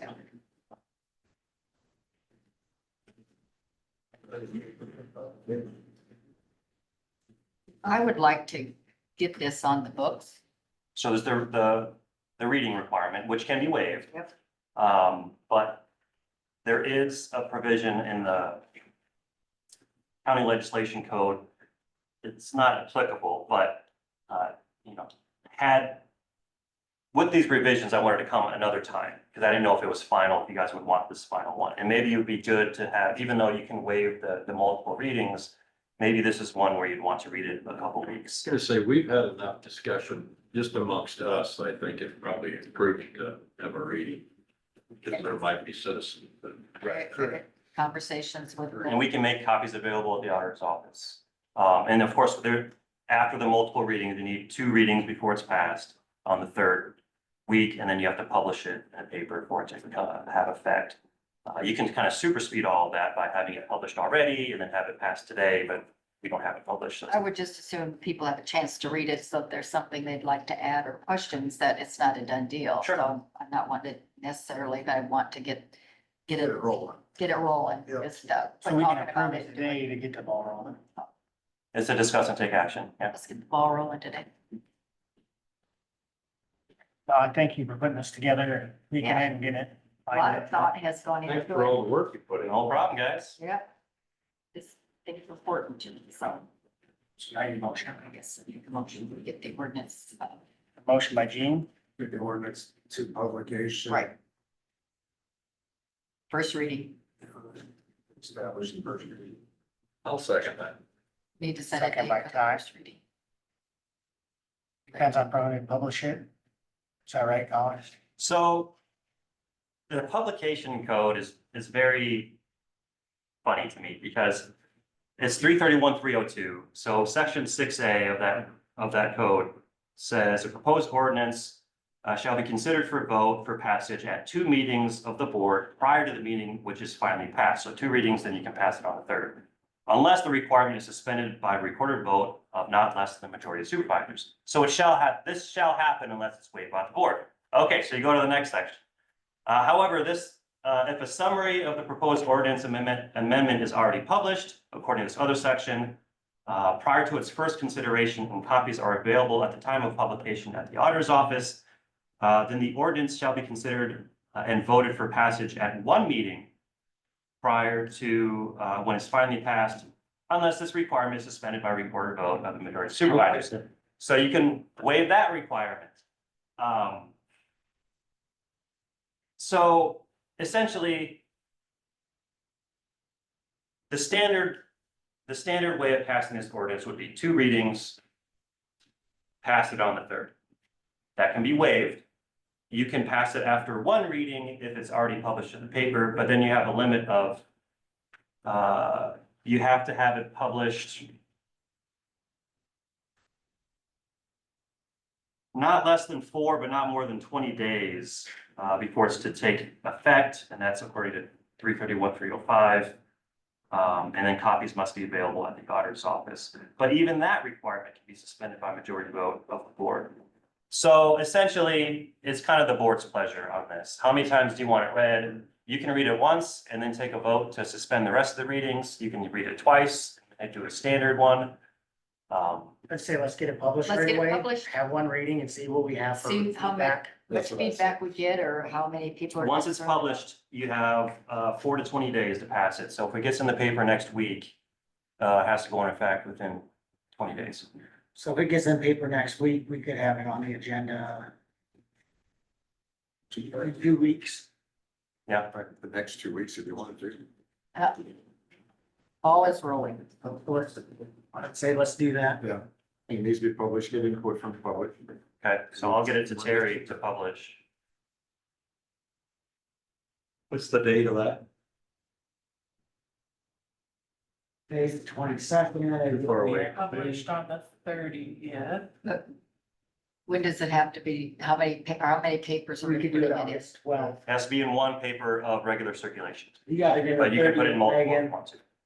I feel like we need to get it in, Megan. Well, if I think it works. papers outside of, mail.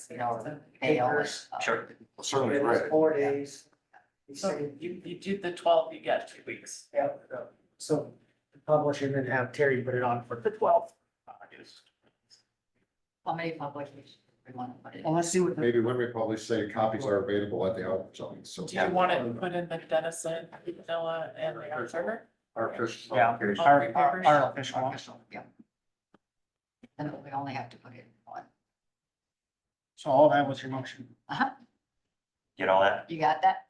Got that. I did second. I got second. Any further discussion? Hearing none, all in favor, say aye. Aye. Chair votes aye. All right.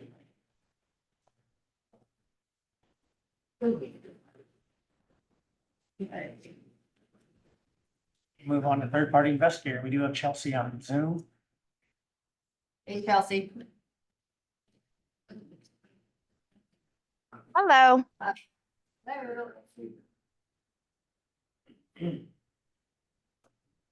Jean, you had, Well, I talked to Chelsea and I talked to Colin and, I feel it's what we need to do, and so we need to have the discussion. But Chelsea, do you know, have you found out about how much that will cost for a thorough investigation? I do not have the rates yet. Okay. Colin and I are planning to meet with the investigator later this week, assuming, that that's what we want to do going forward. So is this an investigator, Chelsea, that you've used in the past for the same, I guess, type of instance or? So I have not used her myself because this isn't something that I have investigated before. So I reached out to Brent Hinders, who some of you may be familiar with. He's an attorney that I have a lot of respect for, and he recommended Pam, who is the investigator for this, just because it's such a unique scope. I wanted to make sure that we had somebody who has some experience in this arena. And this person does. Yes. Yep. All right. without knowing what the cost is gonna be, do you wanna table this and wait till next week till they have a chance to meet with her and have I an mean, idea of the scope and the cost? cost is a factor, but I mean, It has to be done. I'm It kind needs of, to be done. I'm gonna have to lean on what Chelsea says as far as who's best qualified for this. And in the name of transparency for courthouse and the public, I just see it to be necessary. So, No, I think I'd agree with Ty. I think that, in my mind, I guess, I think we were presented with biased information. So the act is to respond with your own biased information. And maybe that's not the best way to go. So maybe in my mind, I guess, as I was thinking about this, is that it's best for us to get to make an informed decision. We need to have that information that probably that investigator would bring. I don't want to say irregardless of the cost, but I can't believe that it would be significantly different what we have in our mind, what the cost is going to be versus what will actually be charged. So I'm kind of leaning with Ty, is that, is this something I I just think that think we our past experience with having an investigation has taught us a lot.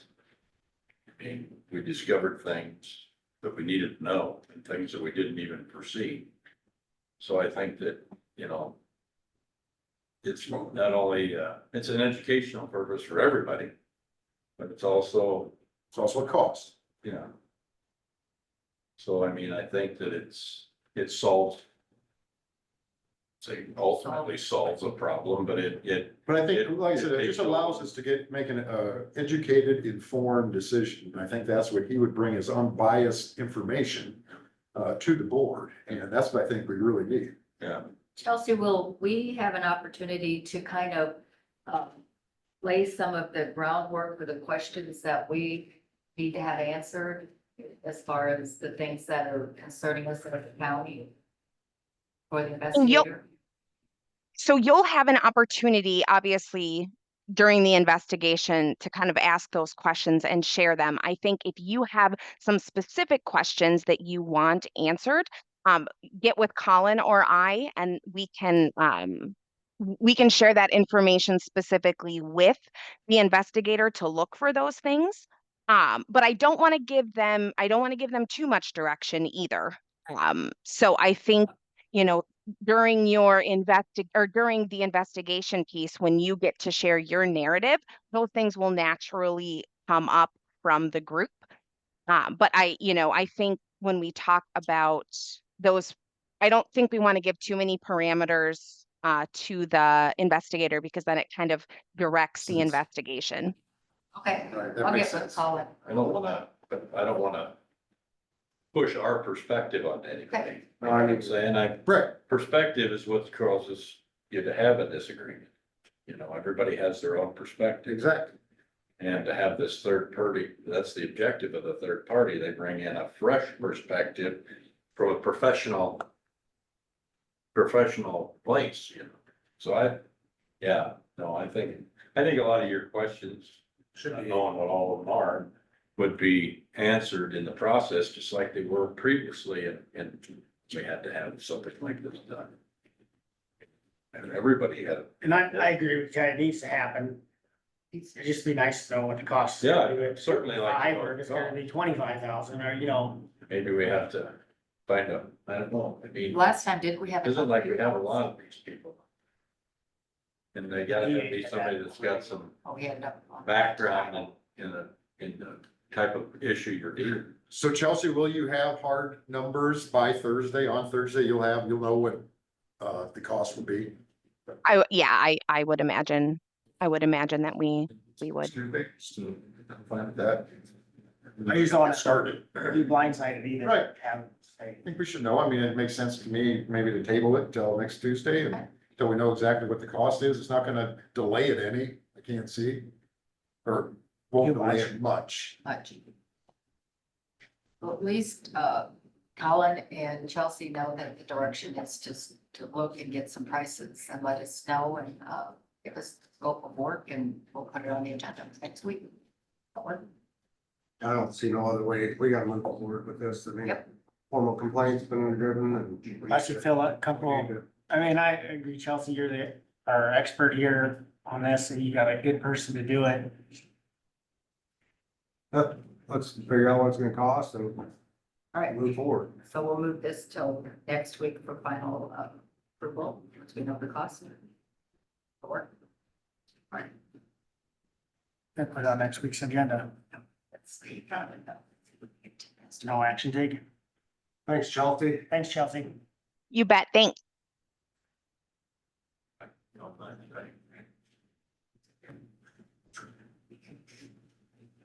I can't, it's, where's that person from? She's from Omaha, and I will say that Chelsea and I have been having emails about this investigator. And we were set to have, it's kind of a chicken and egg thing right now, because we were set to meet with her on yesterday. But we wanted to see the board's temperature first on whether or not the board was interested in a third-party investigator before we kind of went down that road anymore. So I will take part of the hit why that more kind of the specifics weren't available today, because it's like, well, we wanted Right. to see the board's temperature before we got more specifics, but you guys want the specifics before you make a I decision, so I understand get it. that. And- Chicken and egg. Yeah. And I get that, and I do know we need to go forward with it, and I don't wanna delay it, Nope. but yet I hate to approve something without knowing the Sure. specifics or It's cost. hard for us. Buy something and not know the cost. Well, Can't I approve the blank check. think it's important to get to, whenever there's a, complaint. I mean, obviously, at least that party feels it's a legitimate reason to do it, and I mean, even if it's. I don't know that we don't feel it's a legitimate complaint, but we just feel that it needs to be thoroughly researched because of that. Basically what it is. Right. Okay, well. Colin, we'll know more next week and No more have it next on the agenda Alright. and we can move forward from there. We'll all be here next week. I sure ain't welcome to blowing it off. How's that? Right. Thanks, Colin. Thanks, Abby. Thank you, Chelsea. Yeah, Maddie's here for actually. Look at all these new houses. Look at all these new houses. That is so exciting. Bill. Look at that, I gotta Build some other stuff. What do you got? I gotta drop off a building, I'm gonna put another new house for a couple, so. Fabulous. Look at So this. something I noticed on the agenda was that the urban revitalization wasn't approved prior That's right, we're supposed to. to this. So, sorry, I didn't notice it until I got in this I morning, and, didn't think about it. so I was just under the impression that, the clerk was going to put it onto it, and then I would just provide the list. I'm happy to go through these with you today, or I'm happy to come back next week. Let's put in urban revitalization, Renewal. renewal.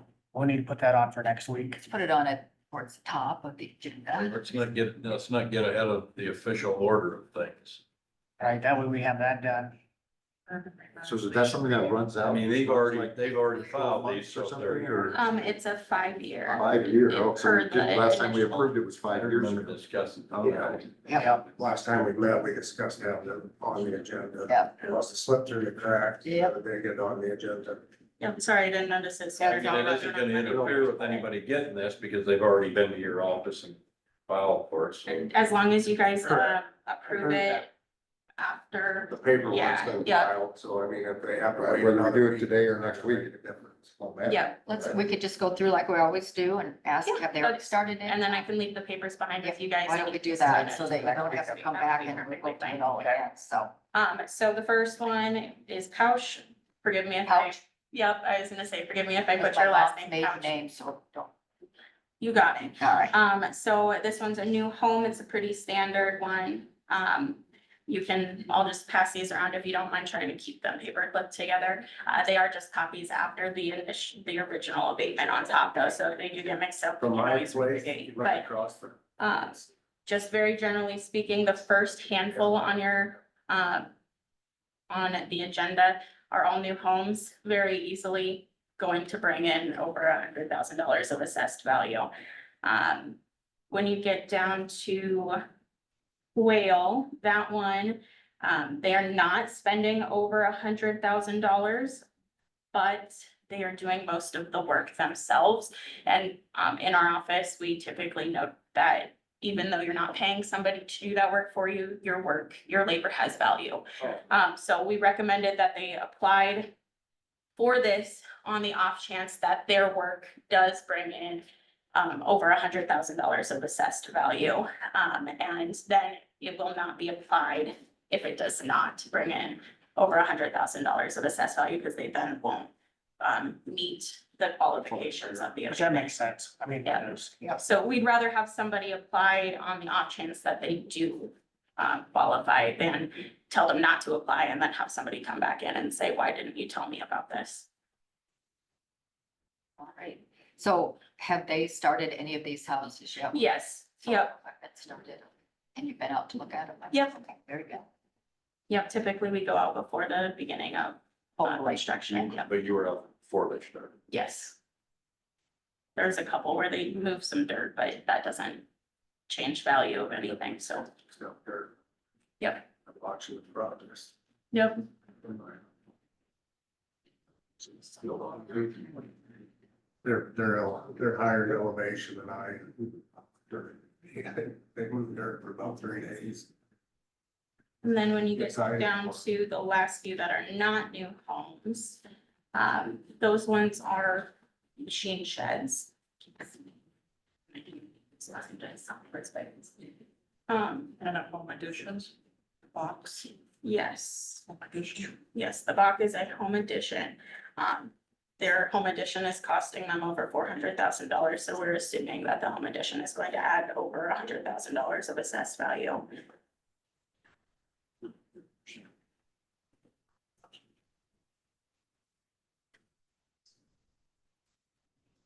All in all, Maddie, of all these, they all meet the criteria, Effectively, yes, the one that. and you recommend approving.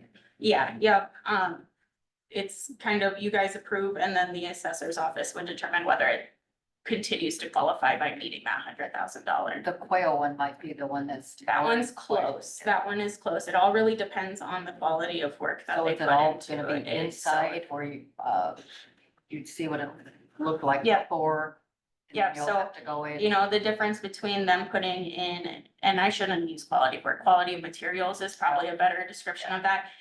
So if they're going to buy Menards cabinets and put Menards cabinets in and put the cheapest rolled laminate flooring in, Yep. the value may not mean the 100,000, but if they're going to put quartz countertops Correct. and granite backsplash, you know, Custom made cabinets Yes, that the little exactly. doors shut themselves and. Exactly, and then that one is a. That would be tough, though. Machine shed, so then, like I said, the last couple are, machine sheds, and, depending on the use, they, may qualify and or not, but their costs were both over $100,000. So we can still approve all of them, even in that instance, it doesn't meet the 100,000. Then they will not be applied, Then we, just throw it out. When they're completely done. yeah, You can yeah, come back and with the machine sheds, we have people stop in all the time, and they're just like, I know the size of the building, I don't know the components that I'm going to put inside, it all depends on how much it costs as I go, and so a lot of those, we tend to just make sure we do a walkthrough and get the accurate components of the finished product. They're all 3-year. Yep, all 3 year. Got a new construction for 180 to 200,000. It's nice when they come in. Let's see how we do it. Yeah. I think this has worked well and it's done what we meant it to do. Yeah. Good luck getting a new house for that. Is that gonna be 920? That one, I think, was the machine shed, maybe, Oh, that, oh, excuse me. maybe, no, I'm not sure which one was. It was one of the last one, so you're probably right. Yep. All right. Okay, well, we won't take any action on these tax abatements today until next week when we renew Project. that program. And we'll have We them don't here have for to next bring week, them up and explain them again. explain them again. So, Whatever works. yeah. Make sure you got that highlighted, that we have to make sure we get that on. I had a note that it just said that Maddie would get with me, so that's why it was kind of. It's okay, yeah, Just put it off to the side. that's okay. Get it taken care of next week. Yeah. I think I'll pass the week, Wednesday, Tuesday again. It was a busy week in Crawford County. It was. I think that is the most new construction that we've ever had since. Well, that is. Like I One- said, we, One agenda, Yeah, what agenda? like I said, I've been trying to figure out if it's something that I needed to do for the urban revitalization or, so we've been holding them, especially with the short staff in the office as well, so there's been a little hold on Which these we do ones. have two new hires. Yes, yep, we've got the 2 new hires, one started yesterday and going well. The house on, Fort Purdy, is that actually out in the county? Fort Purdy has part of their, What's the, sorry, what's the name of the that? box, that's outside the city limits. Yes, yep, so that one is, But their address is Fort Purdy. yes, let me find something real quick. Is that the bottom one you said? Yeah. It's 2200 Fort Street. Well, where you're at, there's. Oh, did it get put on the agenda with possibly their mailing address? Fort Street. They're behind me. I'm Yeah. on city limits, my backyard, and then they're behind. me. Oh, okay. So they keep driving, it's just north. So it's real close to the city. It's just one of those, unique, okay. Kind of like out in your neighborhood. like by that orchard, you know, that orchard. By that's Annie at the Schrock's place, maybe. Yes, you drive by Annie's to get to their house. Yeah. All right, I learn something new every day. Used to be orchard. It used to be pretty wise. Go sit down. I couldn't help myself, sorry. I'll sit down. Because we're up to I'm gonna remember that one. All right, thanks, Maddie. Okay. Thanks, Maddie. Thank you. Thank you. All right, citizens input. that was a heavy lift. I know Maddie will. I wanted to touch on what we touched on last, the week before last, with the certified values for taxes. I guess I was under the impression that the conversation was done when I left the room, so I had the chance to come back and rewatch the rest of the conversation. So what happens when someone records a survey or a plat is that goes to the recorder's office, then it comes to the auditor's office, and then it comes to the assessor's office. To try and be courteous to the taxpayer, the assessor's office typically does the splits and merges in the auditor's year, even when it isn't required for it to be done. And so any splits and merges that were recorded in the 2025 year after our values are set, we are technically not required to split off. But it is common practice for us to do that because we do recognize that the taxpayer will be concerned when they receive a tax statement for a property that may have been split off, the portion of it. So that is standard practice. At this point in time, though, there were only, as of last Tuesday, there were only 2 2024 splits that had not been processed by our office. And it was the auditor's decision to have us process the 2025 ones. I had asked if it was something where we could just remove that for the speed of things, and they weren't interested in doing so. So then what I had done was by last Tuesday, all of the numbers were processed in our office for what was sitting was 20 splits. So it would have been 20 property owners at the very most that did not receive the right tax statement. It wasn't every property that sold since the beginning of 2025. It was these 20 properties. And as of last Tuesday, all of our numbers in our office are ready to go. We are waiting on the auditor's office at this point. There's about 3 left that need to be initiated in the system. So once we get that information back from the auditor's office, it'll take 10-15 minutes to get our numbers input into their system because I worked ahead to try and get those ready before they got it back to us. Right. Yeah, so it should be good to go as soon as we get that information from them. Excellent. It's good to know. Yeah. That's good. Yeah. So Yeah. the credits. I guess I don't understand your process in that, so I thought maybe the auditor was still waiting on credits from you guys, is that not right? Like, No, we homestead input, so the process per law is that we would give the board of supervisors a list. And then the auditor, it's not by law, but it's how it's spelled out. We would give them a list and then we'd give the staff credits to the auditor's office and put into the software and then we get them back because we're the housing agency of the credits. But because we found that it is a tedious process to pass it back and forth that many times, we just input it into the tax software right off the bat. So everything, all the credits, especially for the 2024 year, they've already been inputted since June of 24. So, Thank you. All right. Thank you. yeah, Yep. yeah, no problem. Just wanted to give you guys an update on that. Thank you. because I know No, I it's a appreciate major that. area of concern. Communication is good, so we appreciate Very, that. very good. Yeah. Got everything, Manny, you got? Yeah. Any other citizen, Louise? Oh, well, I mean, mine might be longer than Dave's. Dick's. Dave, go ahead. Rental Drive was here, Michael from Rental Drive was here. He was supposed to come in a year, it was like a year and 2 months or something, came to check.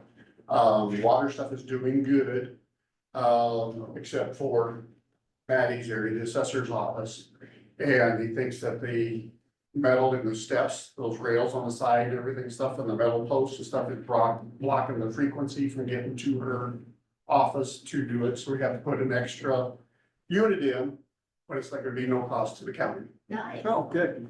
Because they said, we're gonna take care of your water problem, this is what it's gonna take, and then he didn't know how it would work for the metal and stuff. Okay. So we do get. When's he hope to have that it put in all, installed? huh? When's he hope to install it? He was thinking within the next 2 months, if not late this month, possibly next month.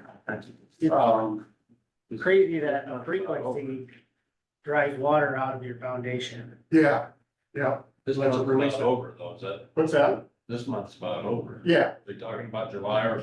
yeah. Well, he said, he was here because you guys didn't meet. He was here 2 weeks ago. He Okay. didn't know if he'd make it by the end of this month or if it'd be in the next month. Frequency cuts. So, but he did recommend purchasing a very good I think that'll help. dehumidifier, so it's just coming out of the basement where the old boiler room was. And it is not getting away because there's no air conditioning or nothing running, you know, to pull any water out of the air and stuff. So we'll have to purchase a back look into it. He said buy a good one, but, yeah, put a dehumidifier in down there for all moisture. Because it's working, but not working as You well. gonna start pricing some of those? Huh? You gonna start pricing? I'm gonna start pricing some of those. Okay, So, All right, well, it's working. Good. okay. sounds good. Thanks, Dave. Thanks for the Yep. update. Dave. Big wood burner. What's that? Put a big wood burning stove on it. Make it hotter in here. It could, I mean, we can't have water in the basement. We gotta get rid of the water. Okay, Louise. Go ahead, Louise. Always. Our commission met today, and I think I've talked to Jean and maybe a few of you about this, but we had to made a decision today. We need to advertise for a new commissioner. Monica Wally should have been appointed July 1st. But because of her retirement from the library, she can draw her IPers. She has to quit being, she'll have to resign as a commissioner for 3 months to draw that. Well, then she's gone right now on a trip. So I asked for it to be tabled so she can make a decision as to when are you gonna draw your IPers? Because we can't go 3 months or more without a commissioner, because then I only have 2, and if they don't agree, we're, you know, kind of stuck in a hard place. She was supposed to come see me before she left on her trip, and she didn't. She missed the last meeting in June. So the commission decided today that if she hasn't been reappointed as of July 1st, because I asked that to be tabled for her to have time. So she's not a commissioner anymore, basically. Her term expired June 30th. So they decided to go ahead and just put the ad out there. I've never had to do this, but put an ad out for a new commissioner. Normally, we have people in mind. We don't have anybody in mind. It's an open board, but it's gonna be a little more difficult. We cannot have an Army veteran because the law changed. It used to be 3 different wartime periods. Well, we can't do World War II Korea anymore. So they got rid of that, and the state changed it. Instead of having 3 wartime periods, because Persian Gulf from 1990 to now is considered one conflict, basically. So, I know it's crazy. That's the Department of Defense, but so Iowa changed it to 3 branches of service for your commissioners. So, but Dean and Luane are grandfathered in. They're both Army because they were commissioners prior to this law change, which was just a year ago, July 1st of last year. So we have to have somebody Air Force, Marine, Coast Guard, Space Guard, Navy.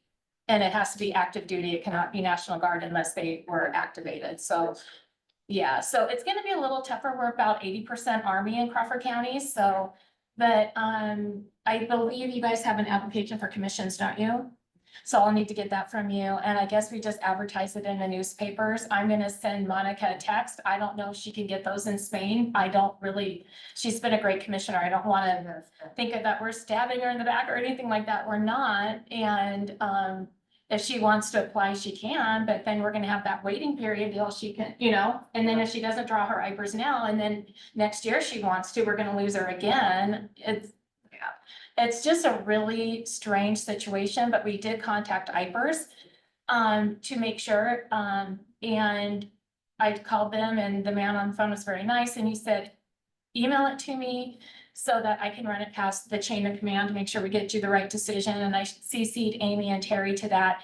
And they said, because the commissioners are appointed by you, they're not elected, they have to resign that position if they want to draw their IPers, if they're under the age of 70, because if you're over 70, you can have both. she's obviously well under 70. So, anyway, so she's gonna have to resign that in order to, and we don't want her to screw up her retirement with hers either, so. It's a really, Yeah, I know. you it's a struggled with tricky it. situation, but Monica is a great commissioner and very supportive and always How there. often do your commissioners meet? Monthly, once a month, and right now, we've always met at like 1 o'clock, because that was Monica's lunchtime. This month, they met at 9 because, Monica wasn't gonna be there. And they really like that, so they want to go back to morning. However, they did discuss today, because we would love to have somebody who served after 1990. Get somebody a little bit on the younger, because we have 2 Vietnam veterans, 2 Army Vietnam veterans. That we could meet in the evening, say 5 o'clock or something, if we need to, if somebody's working. More than happy to do that. They are, I am, so that's not a problem. If that's what we need to do. I don't, we don't want people to lose time from work. So if you guys know anything, I'll draft up some kind of an ad. I'll work with you on that. I've never done that, but, You can send out a flyer to all your legions. we're gonna get it to all the Legion of VFW commanders, and, because that's where I think we'll get a lot. They'll know. I have a few people that I think might do it. The ones that I think would be great commissioners are Army. The ones that I know are very involved and would wanna take that time. I do have a couple that I think might wanna do it. Well, I thought Glenn Maycumber would be a great one, but, he takes care of Manila, everybody else, and drives the van. I don't know if he'd want to, but he's a Marine, so we might, have more come in than I think, and which is what I'm hoping. And then the commission can go through those and bring recommendations to you, but that's it. I mean, it's just been, it's taken a couple of months, but we tried to give Monica a chance to, and she didn't come in. And I know she was busy, she retired, and then boom, she left on a trip. She didn't have much time in between, but we can't keep going without a commissioner. Well, And she technically isn't one right now, see what so, we get and yeah. when we get a good. Yeah, so if you guys know anybody out there that's, wants to put up with all of our craziness and be involved, that would be great. Let me know. I will. And I'll get with you today or tomorrow for an application. And then I take it we have to put it in the newspapers that the county isn't there like the official newspapers or something? Yes. Cause I don't necessarily use that list. I mean, I just use the Denison Free Press and then I do all the small counties, but I'll need to do the bulletin then, right? Okay. We should go talk to Nick again. We should go talk to Nick again. Yes, definitely. Cause there's a lot going on in the VA world and they're more involved than they are in all the law Put that on your changes. website? Yeah, we'll put it on the website. I'll put it on Facebook. Before I put it on Facebook or anything, I want to make sure I talk to Monica some way, because I don't know in Spain if she's watching Facebook and I don't want her to see, oh my gosh, what is going on? What happened when I was gone? I know, that's the sad part of this. So we tried to, but we can't keep going on without that. So, yeah. But at least today they both agreed on how to move forward. Yeah, there we So go. that was a good deal because I can tell you. They learn how that way. They don't always agree, but it's not like they vote on everything every month, but when they do vote on something, we need to make sure we have a good vote on it. So, All right, anyway, so thanks for that's coming it. in. Okay, have a great day. Thought the flag raising was very good and, Yeah, it was good. Our attendance was way lower than I thought it would be, considering that it was such good weather. I don't know if it's because we just had Van Wall, but we had twice as many veterans at Van Wall when it was 99 degrees.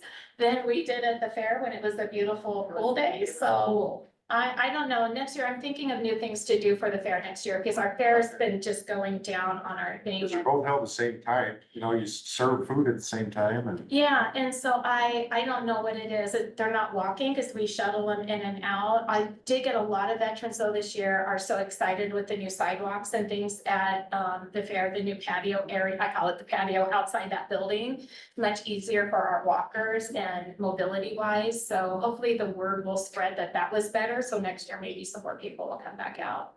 I can't make them come to anything, but it's like, man, they'll come and put money in a donation jar at Van Wall. We serve them the same lunch at the fair for no donation and they don't come. So who knows, I don't know. Keep up the good work. But we'll think of something new to do differently next year. All right, thanks, Louise. Okay, see you guys. thanks Louise. Thanks, Wheelie. Sarah? Sorry, quickly, do you want me to come up there? Yeah. Sure. I'm just gonna do my verbal quarterly report quickly. It was passed around earlier for Yep, your we approval, started. so, yep. Disappointed you. I know, I just didn't get on the agenda, but I plan to come in. So the grand total was about 124,000 that we brought in. About 34,000 was retained by the county and almost 90 went to state entities. Yeah, that's always.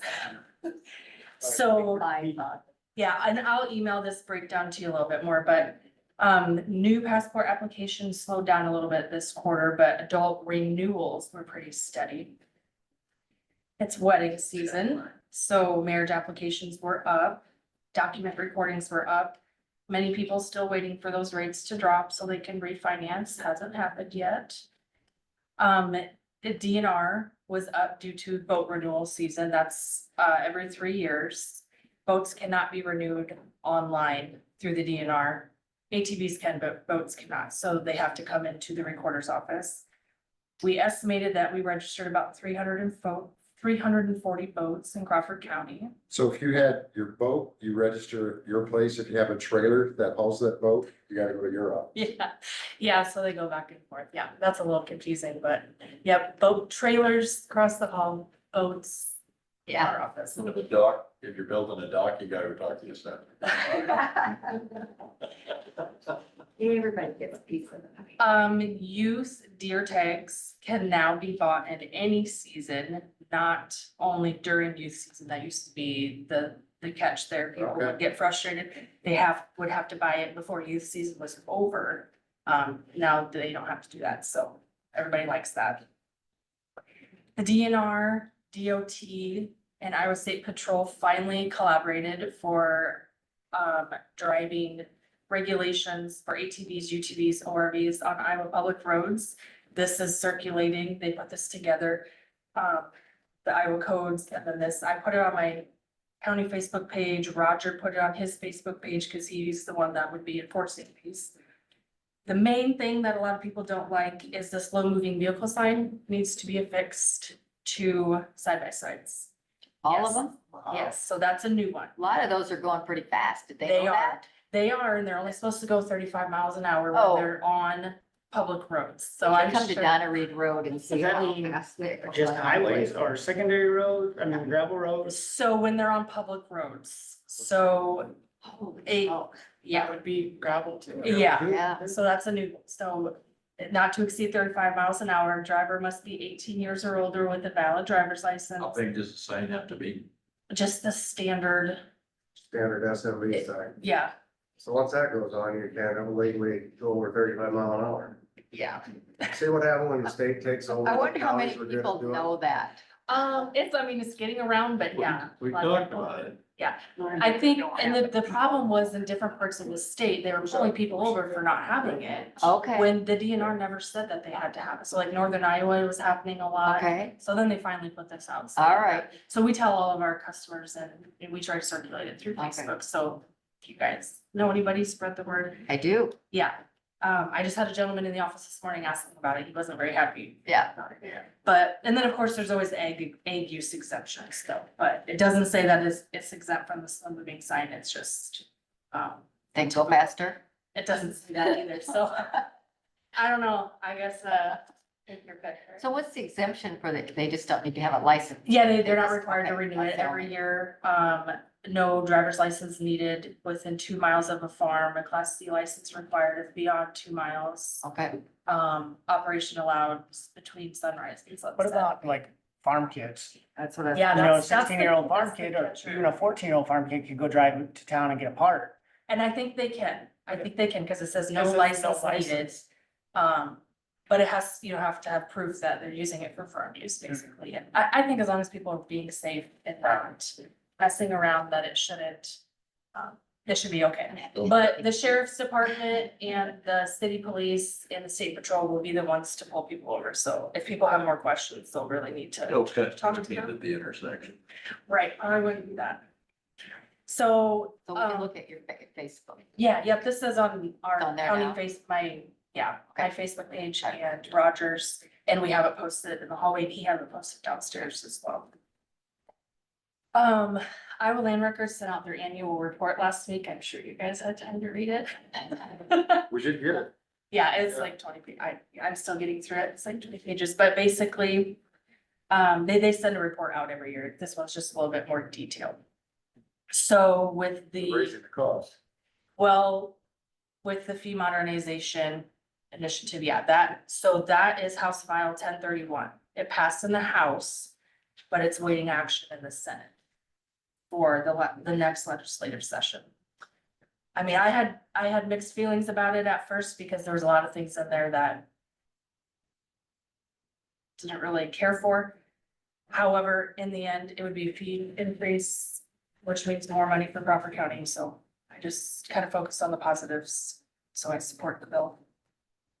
Ty's favorite word, modernization. Yeah. More money that we get to keep. Yes, so yes, technically it's a fee increase for the customer or the And part of users. that fee increase, the state is getting part of the fee increase also, I think. No, I thought- Iowa Land Records Iowa Land Records. gets a little, like, a couple dollars more a document to help maintain Cause I the think this site. county was just keeping a portion of what the Yeah. fee increase was. Yeah, not so all none of it's for the state, it's all recording fees, so the Okay. county would get an increased fee. And Iowa Land Records would get a little bit more for each document. To maintain the Iowa, the statewide system, yeah.